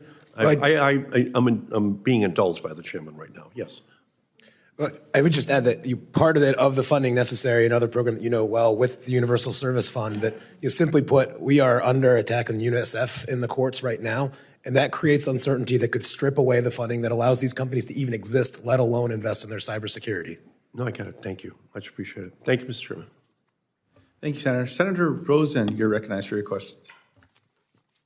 Well, thank you, Chairman Lujan and Ranking Member Moran. This hearing, like everyone said, it is so incredibly important. This is an issue that's fundamental to our national security, and I want to thank all of our witnesses for your work, for being here.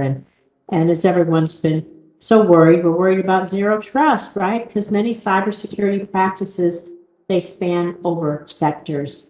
Implementing multi-factor authentication, mandatory training on recognizing threats, and not just once a year for a half hour, really trying to reinforce cyber hygiene.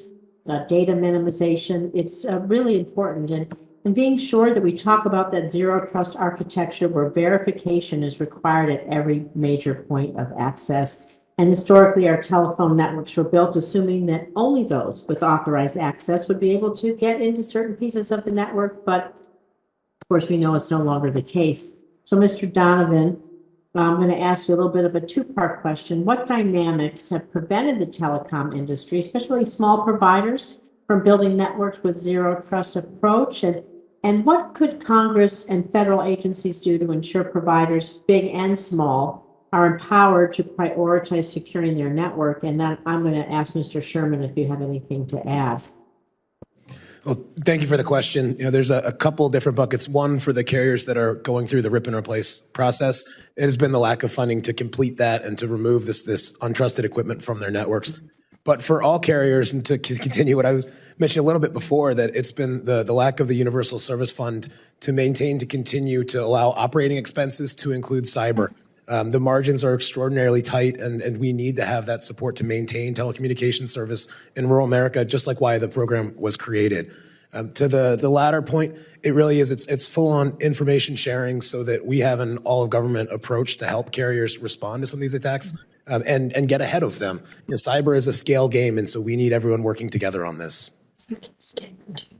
Thank you. Mr. Sherman, do you have anything to add? Just two things. One, as we've heard, right, we're not going to stop hacking. That's not going to go away. But we should not be making it easy for people to get into systems. So those baselines, again, are important, and making some of them mandatory are important. The second piece, as we've also been talking about, I think, is know your vendor, know your supplier. It's way too easy, right? These systems are far too interconnected, whether it's subsea cables, mobile telecom networks, healthcare, whatever, right?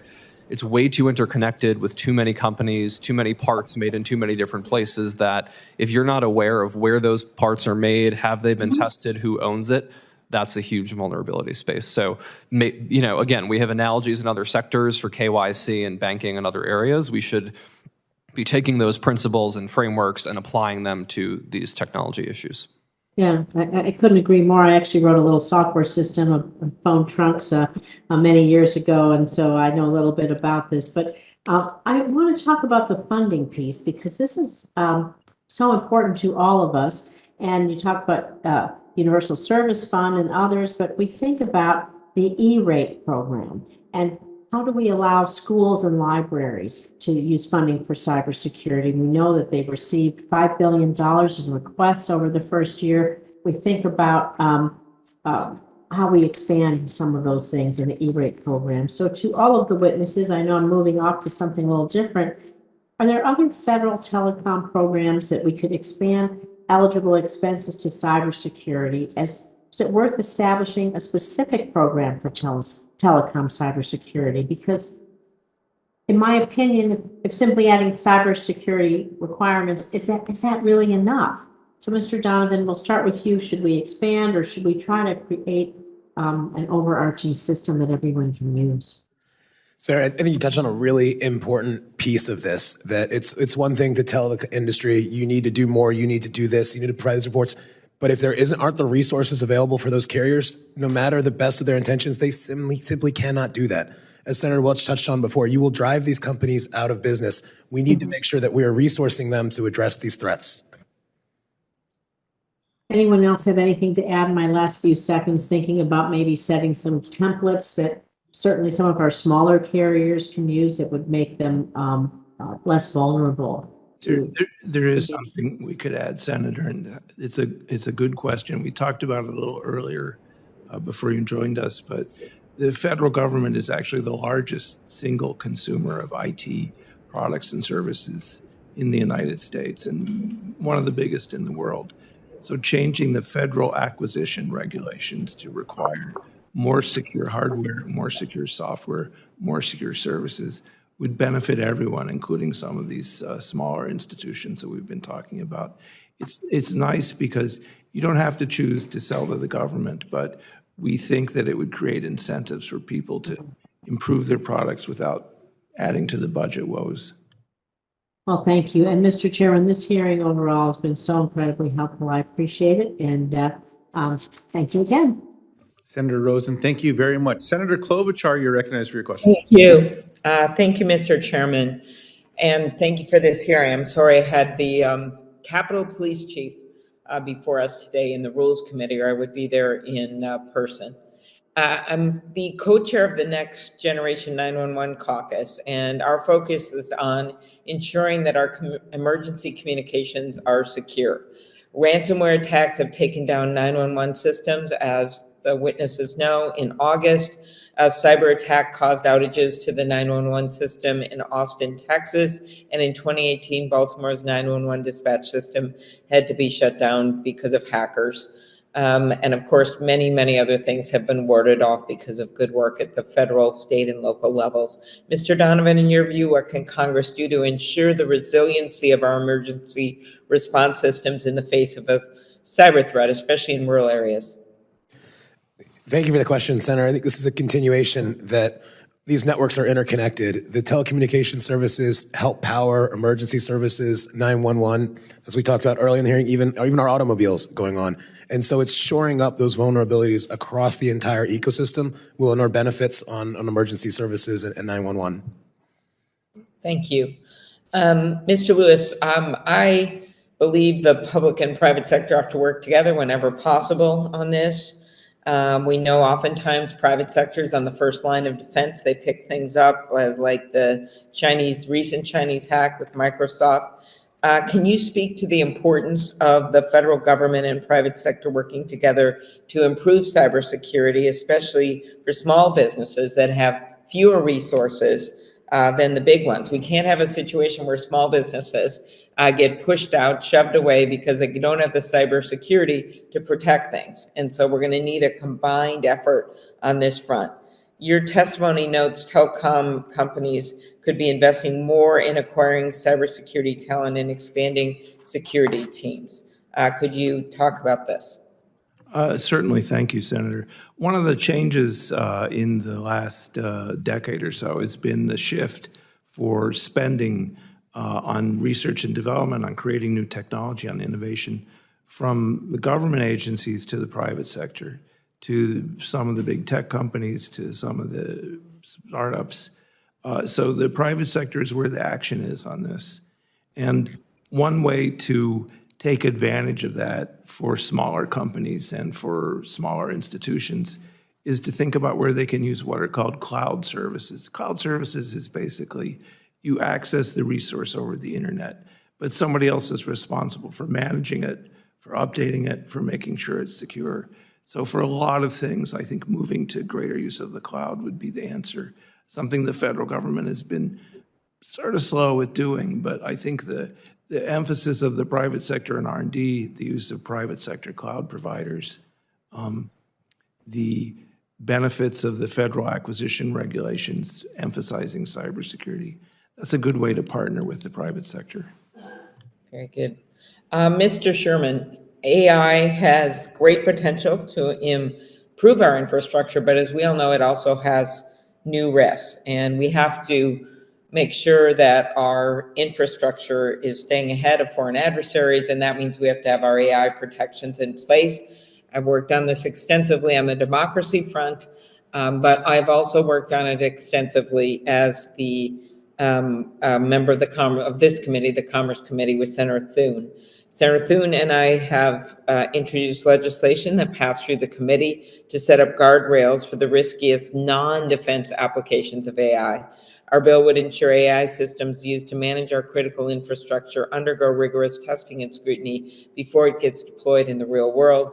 Mr. Sherman, do you agree that transparency on how we train commercially available models can lead to safer, more secure, and more reliable AI systems? And for instance, if a power grid wants to use AI to improve efficiency under our bill, a vendor providing the AI system would have to comply with rigorous testing and evaluation before offering the product to, say, utility companies, since that is clearly a high-risk area. We've seen attempts before AI on power grids. So please comment on this area. Thanks. Yeah, I think that's essential. And as you noted, there are several components to this, including every piece that goes into an AI application, right? The training data, testing data, the model weights, the cloud systems that are used to deploy it, right? It's essential to ensure all of that's secure. And as you're getting at, from a computer science perspective, a lot of these systems are still black boxes, right? We put in A, we get B out, and we can't tell you what happened in the middle. So as much transparency as possible is good for safety reasons, it's good for ethical reasons, it's also good for security reasons, because, you know, if you're trying to fix it, right, you need to understand it first. Very good. All right, well, thank you, everyone, and thank you, Mr. Chair. Senator Klobuchar, thank you very much. Senator Sullivan, you're recognized for a question. Thank you, Mr. Chairman, and appreciate the witnesses' testimony today. It's a really important topic, and let me give you a little bit of my kind of thinking, and I know we've already talked about deterrence, but I really think we need to go into that a lot more. Dr. Mulvanana, hopefully I'm pronouncing that right. Was that close? Okay. I got an A for B+ for trying. You have a lot of really good background on China, so I'm going to ask this question of you first, but then I'll open it up to really any of the witnesses. And it goes to this issue of deterrence. And let me just give you a little background without revealing any classified information. But like pretty much every senator here, right before the elections, when we had a top secret briefing with the DNI and the NSA and everything, it was all about the election interference that our adversaries were undertaking. China, Russia, Iran, primarily. So really trying to screw with our elections. I'd like to say to the Chinese, hey, you think Taiwan's a core interest of yours?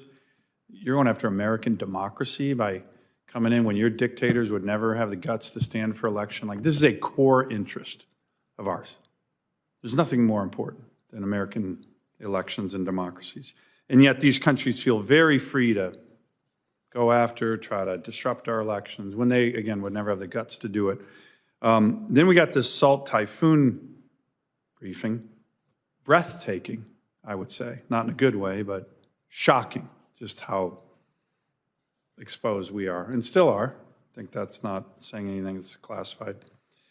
But here's the thing. In all these briefings, I was kind of like, we have our NSA and everybody else doing all their good work, and these are great Americans, but it's all about defense. Here's how we prevent the Chinese and Russians from going after election interference. We play defense. And then on the Salt Typhoon thing, it is pure defense. Here's what we're doing on defense. So a number of us, myself included, but this is Democrats, Republicans, we're like, well, what about offense? What about offense? Like, what the hell? What about deterrence? So I have a bill I'm getting ready to introduce with Senator Warren. You want to talk about how bipartisan that is. She's a liberal Democrat, and I'm not. But after the election interference briefing, our bill is essentially saying, hey, if you are an authoritarian regime and you are undertaking major efforts to undermine American elections, we're going to come at you. The United States government, all of it, intel agencies, you name it, we're going to come and we're going to present to your people, not misinformation, but just information. I mean, let's face it, half the Chinese Communist Party leadership is corrupt as hell. Xi Jinping's sister is a billionaire. I wonder how that happened. Putin's the richest guy in the world. Okay, when their people get to know that, they're going to get very upset. Now, they can't know that now because of the Chinese firewall, the great Chinese firewall. We have ways to get around that. We're confident. So what I want to ask you guys all about, especially you, Dr. M, why aren't we going on offense? And doesn't that help? And don't you think if we go quietly, covertly, overtly to the Chinese leadership and say, man, we got so much, not misinformation like you're doing in our elections, we got the real scoop on how all you guys are rich. You rip off your people. You steal from your government. Xi Jinping's sister's a billionaire. And we're going to let 1.3 billion Chinese know that. And we're going to do the same thing to you, Putin. I think he's worth $90 billion, all stolen. We probably even know where the Swiss bank accounts are where he steals his money. Let's let the Russian people know about that. I think that'll be deterrence. I think the Chinese and the Russians are so scared of their own people. But why aren't we doing that? And by the way, every U.S. senator in these classified briefings is asking our top people, why aren't we doing that? Come on, we're a very powerful nation. We can go on offense here and bring some real deterrence. So I want to do that, but you're a Chinese expert. What do you think the Chinese will think if we're publishing how rich all the Communist Party leaders are and how much they've stolen from their people? Senator, you and I are kindred spirits. If I had a nickel for every time in a U.S. government meeting I raised this point and proposed a set of nefarious actions, we'd be having this meeting on my private Caribbean island. We'd have those. But they don't need to be. We cut the top of the pineapple. I always say, it doesn't need to be misinformation. The Chinese and Russians, they put stuff in our elections. It's all baloney. You should see the stuff that we got briefed on that they were doing about candidates, Democrats, probably how bad we are. It's all lies. We're not going to lie at all. We're just going to let them know. Your leaders are ripping you off, and here are their Swiss bank accounts. And we'll let them know, and let the Chinese and Russian people know that. Maybe we'll get regime change out of that. Who the hell knows? But I think they'll be scared to death. And we can do that, and we never do it. Why don't we do that?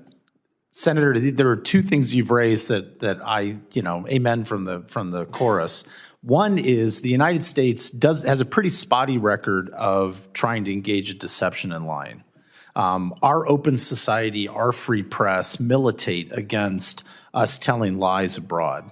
The most powerful thing— Again, I'm not talking about lies. I understand. The most powerful thing I have ever seen in our information operations is when we simply tell the truth and the power of that. And I would only highlight this data point.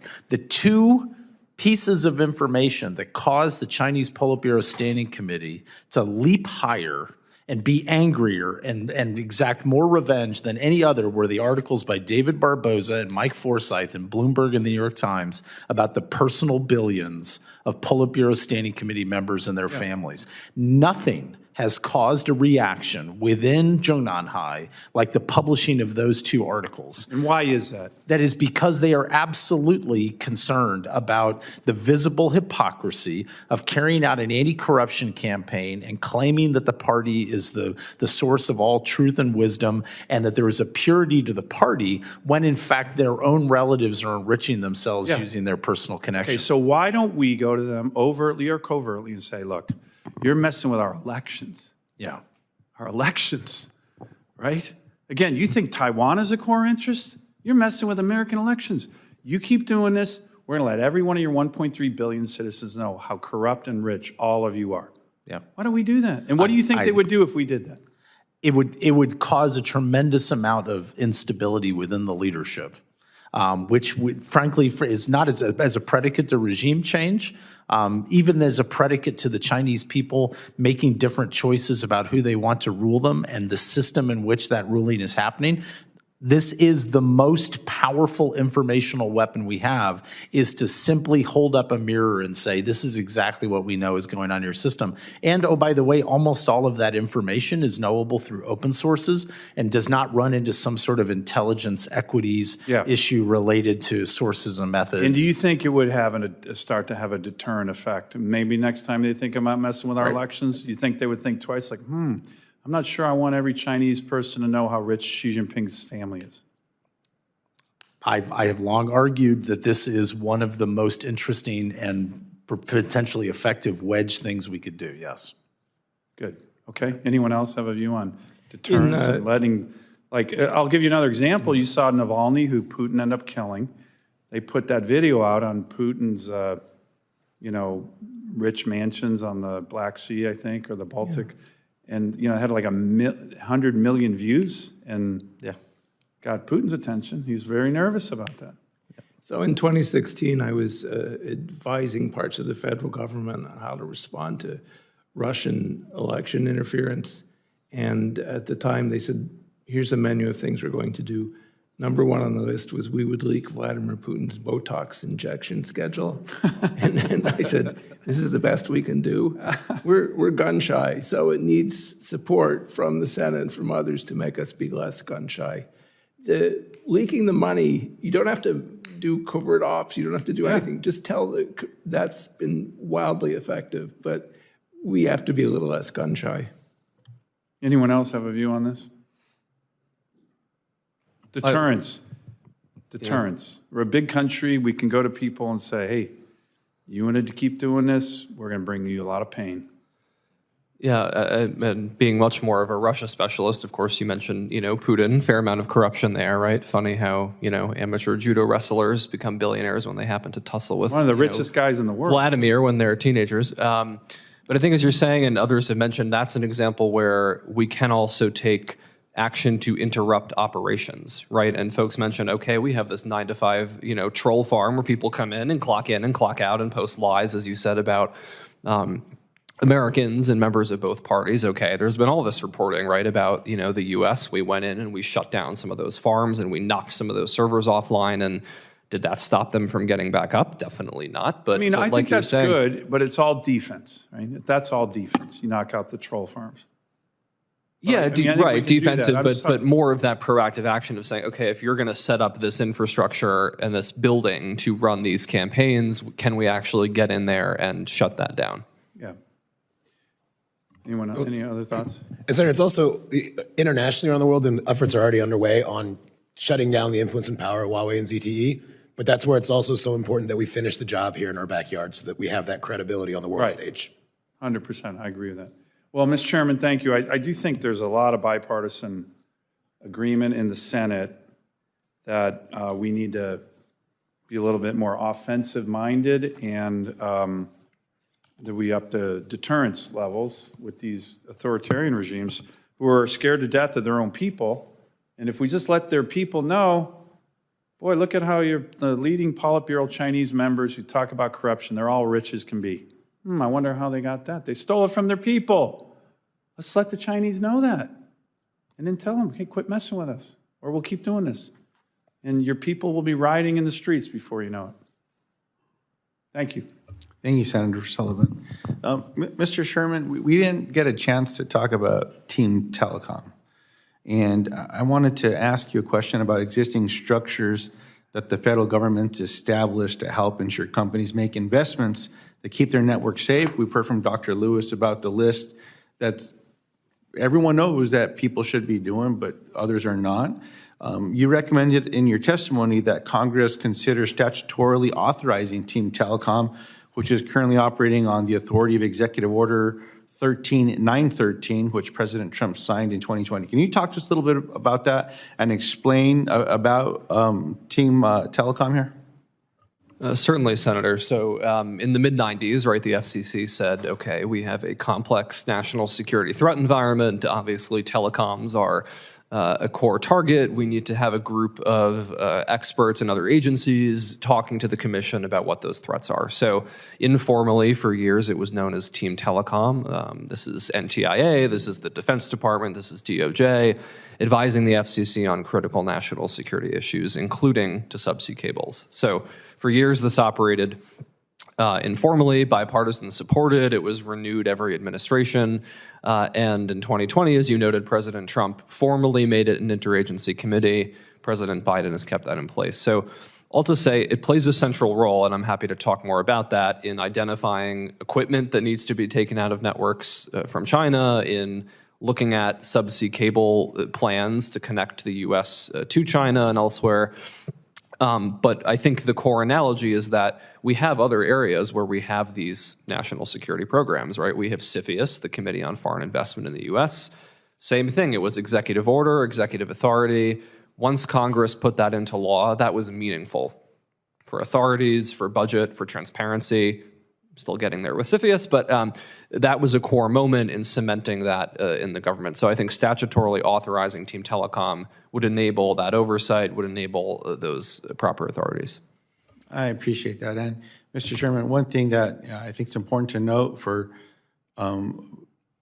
those that are not as familiar with the acronym SOUP that we often speak with when it comes to telecom policy, that Team Telecom, they get to work when it touches a foreign entity as opposed to domestic. And it's my understanding that outside of the FCC or others with these authorities, there's not a domestic-facing group that gets kicked into gear like Team Telecom, which is all these federal agencies, including the Department of Justice, to get to work. Is that correct? Right. So one, as you rightly noted, Team Telecom is restricted to three main areas, right, including things like, is this a foreign carrier, or is this a subsea cable that would connect to, as some companies tried to do a few years ago that got blocked, Hong Kong. But the second piece, as you said, I'm not, others are maybe can speak to this, not familiar with a similar committee, interagency setup to kind of look at security risk to the domestic infrastructure, but part of that's just a function of Team Telecom, right? The focus is, and in some ways should remain, on China, on Russia, on Iran, on North Korea, and not, they don't go into domestic companies that don't have that international touch point. Appreciate that. And, one thing, Dr. Mulvanon, that I appreciate is that clarification that both tools are needed. I certainly agree with that as well. And I appreciate that it feels like every one of the experts today expressed that in one form or another. So I just want to recognize and thank you all.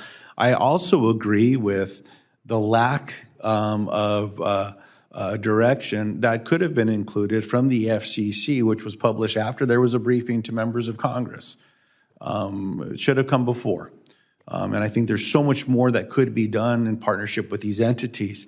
And as we work in a bipartisan way, which I believe we will, there's a lot of interest in this space, given that President Trump is the person that signed that executive order associating with Team Telecom and looking at what tools could be strengthened in America. Contracting, simple agreements. Say if you want to do business with the United States government, these are the kind of safety tools that you need to be including to limit, to reduce the threats that exist.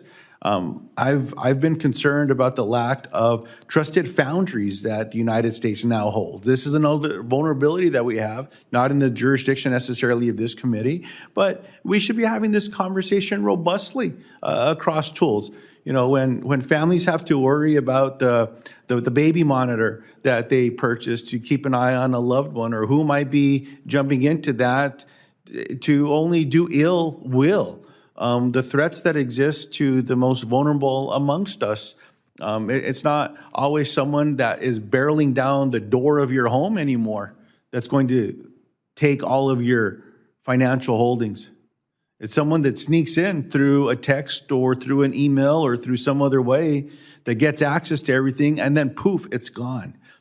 I say all of that because I don't believe that this burden that we've been talking about today with this hack should fall on the backs of the American people. The education that is being put forward to the American people as to what they could be doing to keep themselves a little safer, it's acronym soup. You know, we start telling them to do this or do that or use this tool or that tool. Well, if most people knew how to do it, I think they would be. I often describe it as the same thing as what we have to remind all of ourselves during COVID to wash our hands. Simple hygiene during COVID to keep ourselves healthy and strong. Simple hygiene when it comes to using the internet, all of these tools, not clicking on things we don't know about or all the rest. But you know, encryption, go out and talk to folks on the street about encryption and two-factor authentication and ask them who's doing it and what's going on. We're gonna get some responses. There's also gonna be a lot of folks that wanna know how to use these things. So I hope that in the way that Senator Kennedy of Louisiana often reminds us, we need to speak to each other in a way that we can understand. And we can pretend to understand what all these acronyms are. A lot of folks don't, including those that are experts in these fields. I still remember when I became a public utility commissioner, the book that was given to me on telecom acronyms, it was heavy. And the print was very small. My eyes worked back then. And I still needed reading glasses to be able to get through that dictionary, if you will. So I hope that we can work together in these spaces to be able to get this work done. I think this was an excellent conversation. I appreciate what was shared by all of our colleagues today. Maybe my final question to the panel as I close this hearing is, yes or no, is there more that needs to be done to protect our networks? Dr. Lewis? That's not a fair question because it's so obviously yes. Appreciate that, sir. He can answer for the group, yes. Yes, and to your point on the acronyms, like, make it so that all companies of all sizes can understand it. We need, as one of them said, the paint by numbers approach for what we have to do to operate this. Don't just assume general guidance is going to be good enough, but yes. Mr. Donovan, I want to repeat what you just said.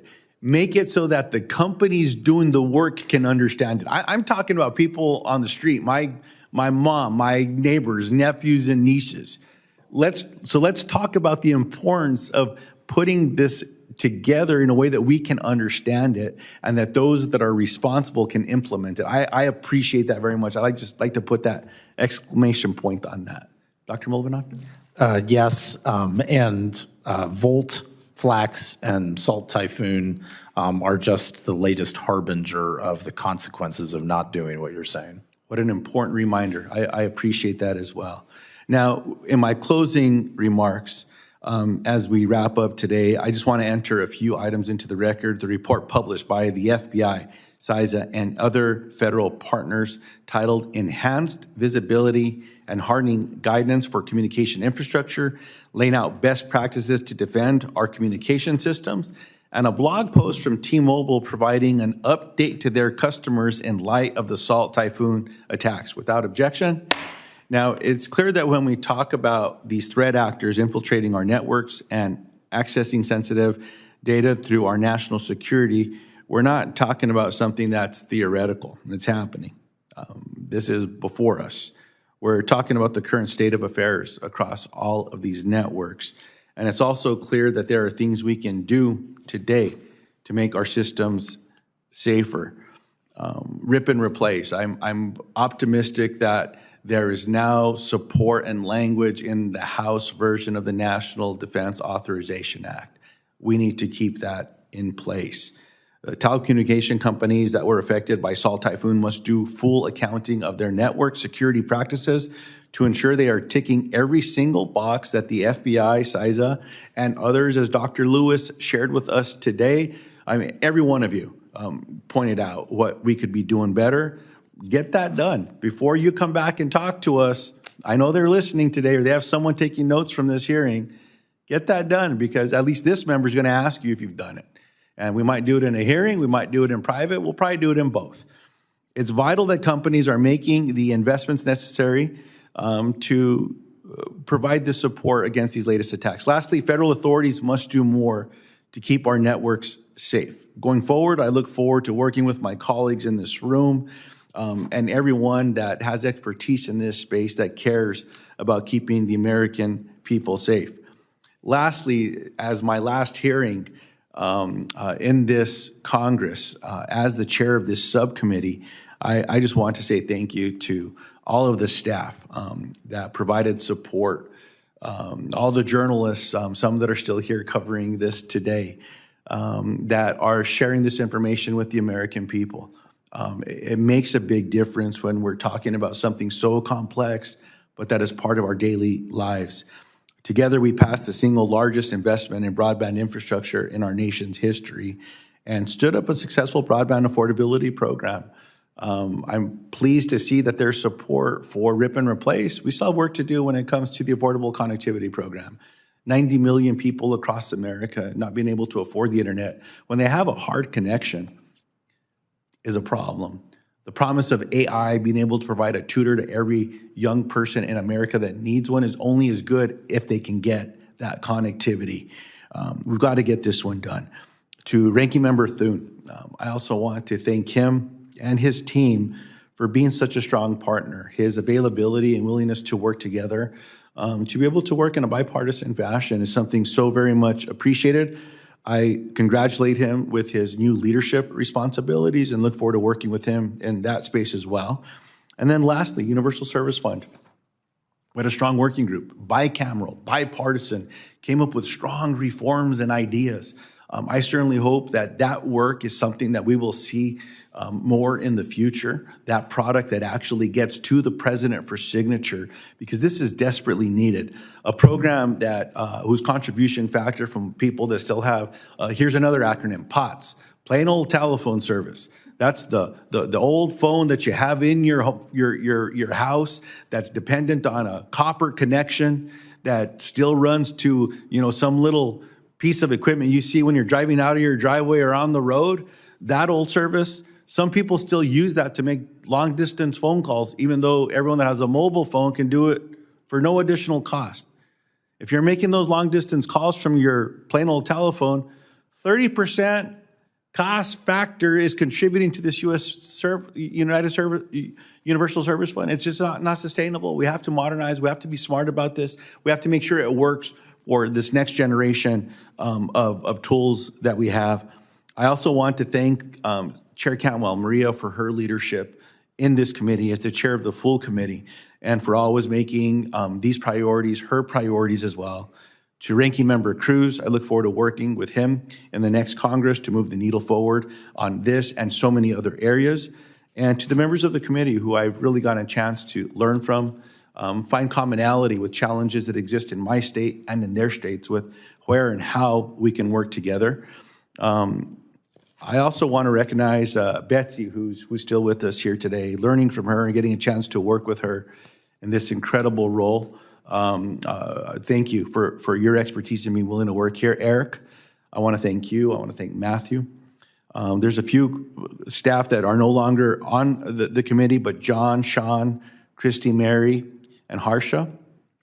I also want to recognize Ariel, who was and is part of Senator Cruz's team for the work that she has done. Alex on Senator Thune's team. He's been incredible, his willingness to work together, plan together, find commonalities where we can, agreeably disagree where we must. That's appreciated as well. Stephanie and Jeff, thank you for keeping this place running and informing us who's next, but making sure you keep this place running the way that it should. There are clerks on the committee, and then my staff, Jeff, Hakan, Shelby, Sophia, who's here with me as well, Diddy, Carla, and Sarah for their expertise. This comes with so many responsibilities, and you need experts to help you through this. Now, with that, I'll close this hearing. Should members have additional questions for the witnesses, for the record, I ask that they submit them to the committee by December 20th, and witnesses will have until January 13th to respond. Thank you, everyone, so very much.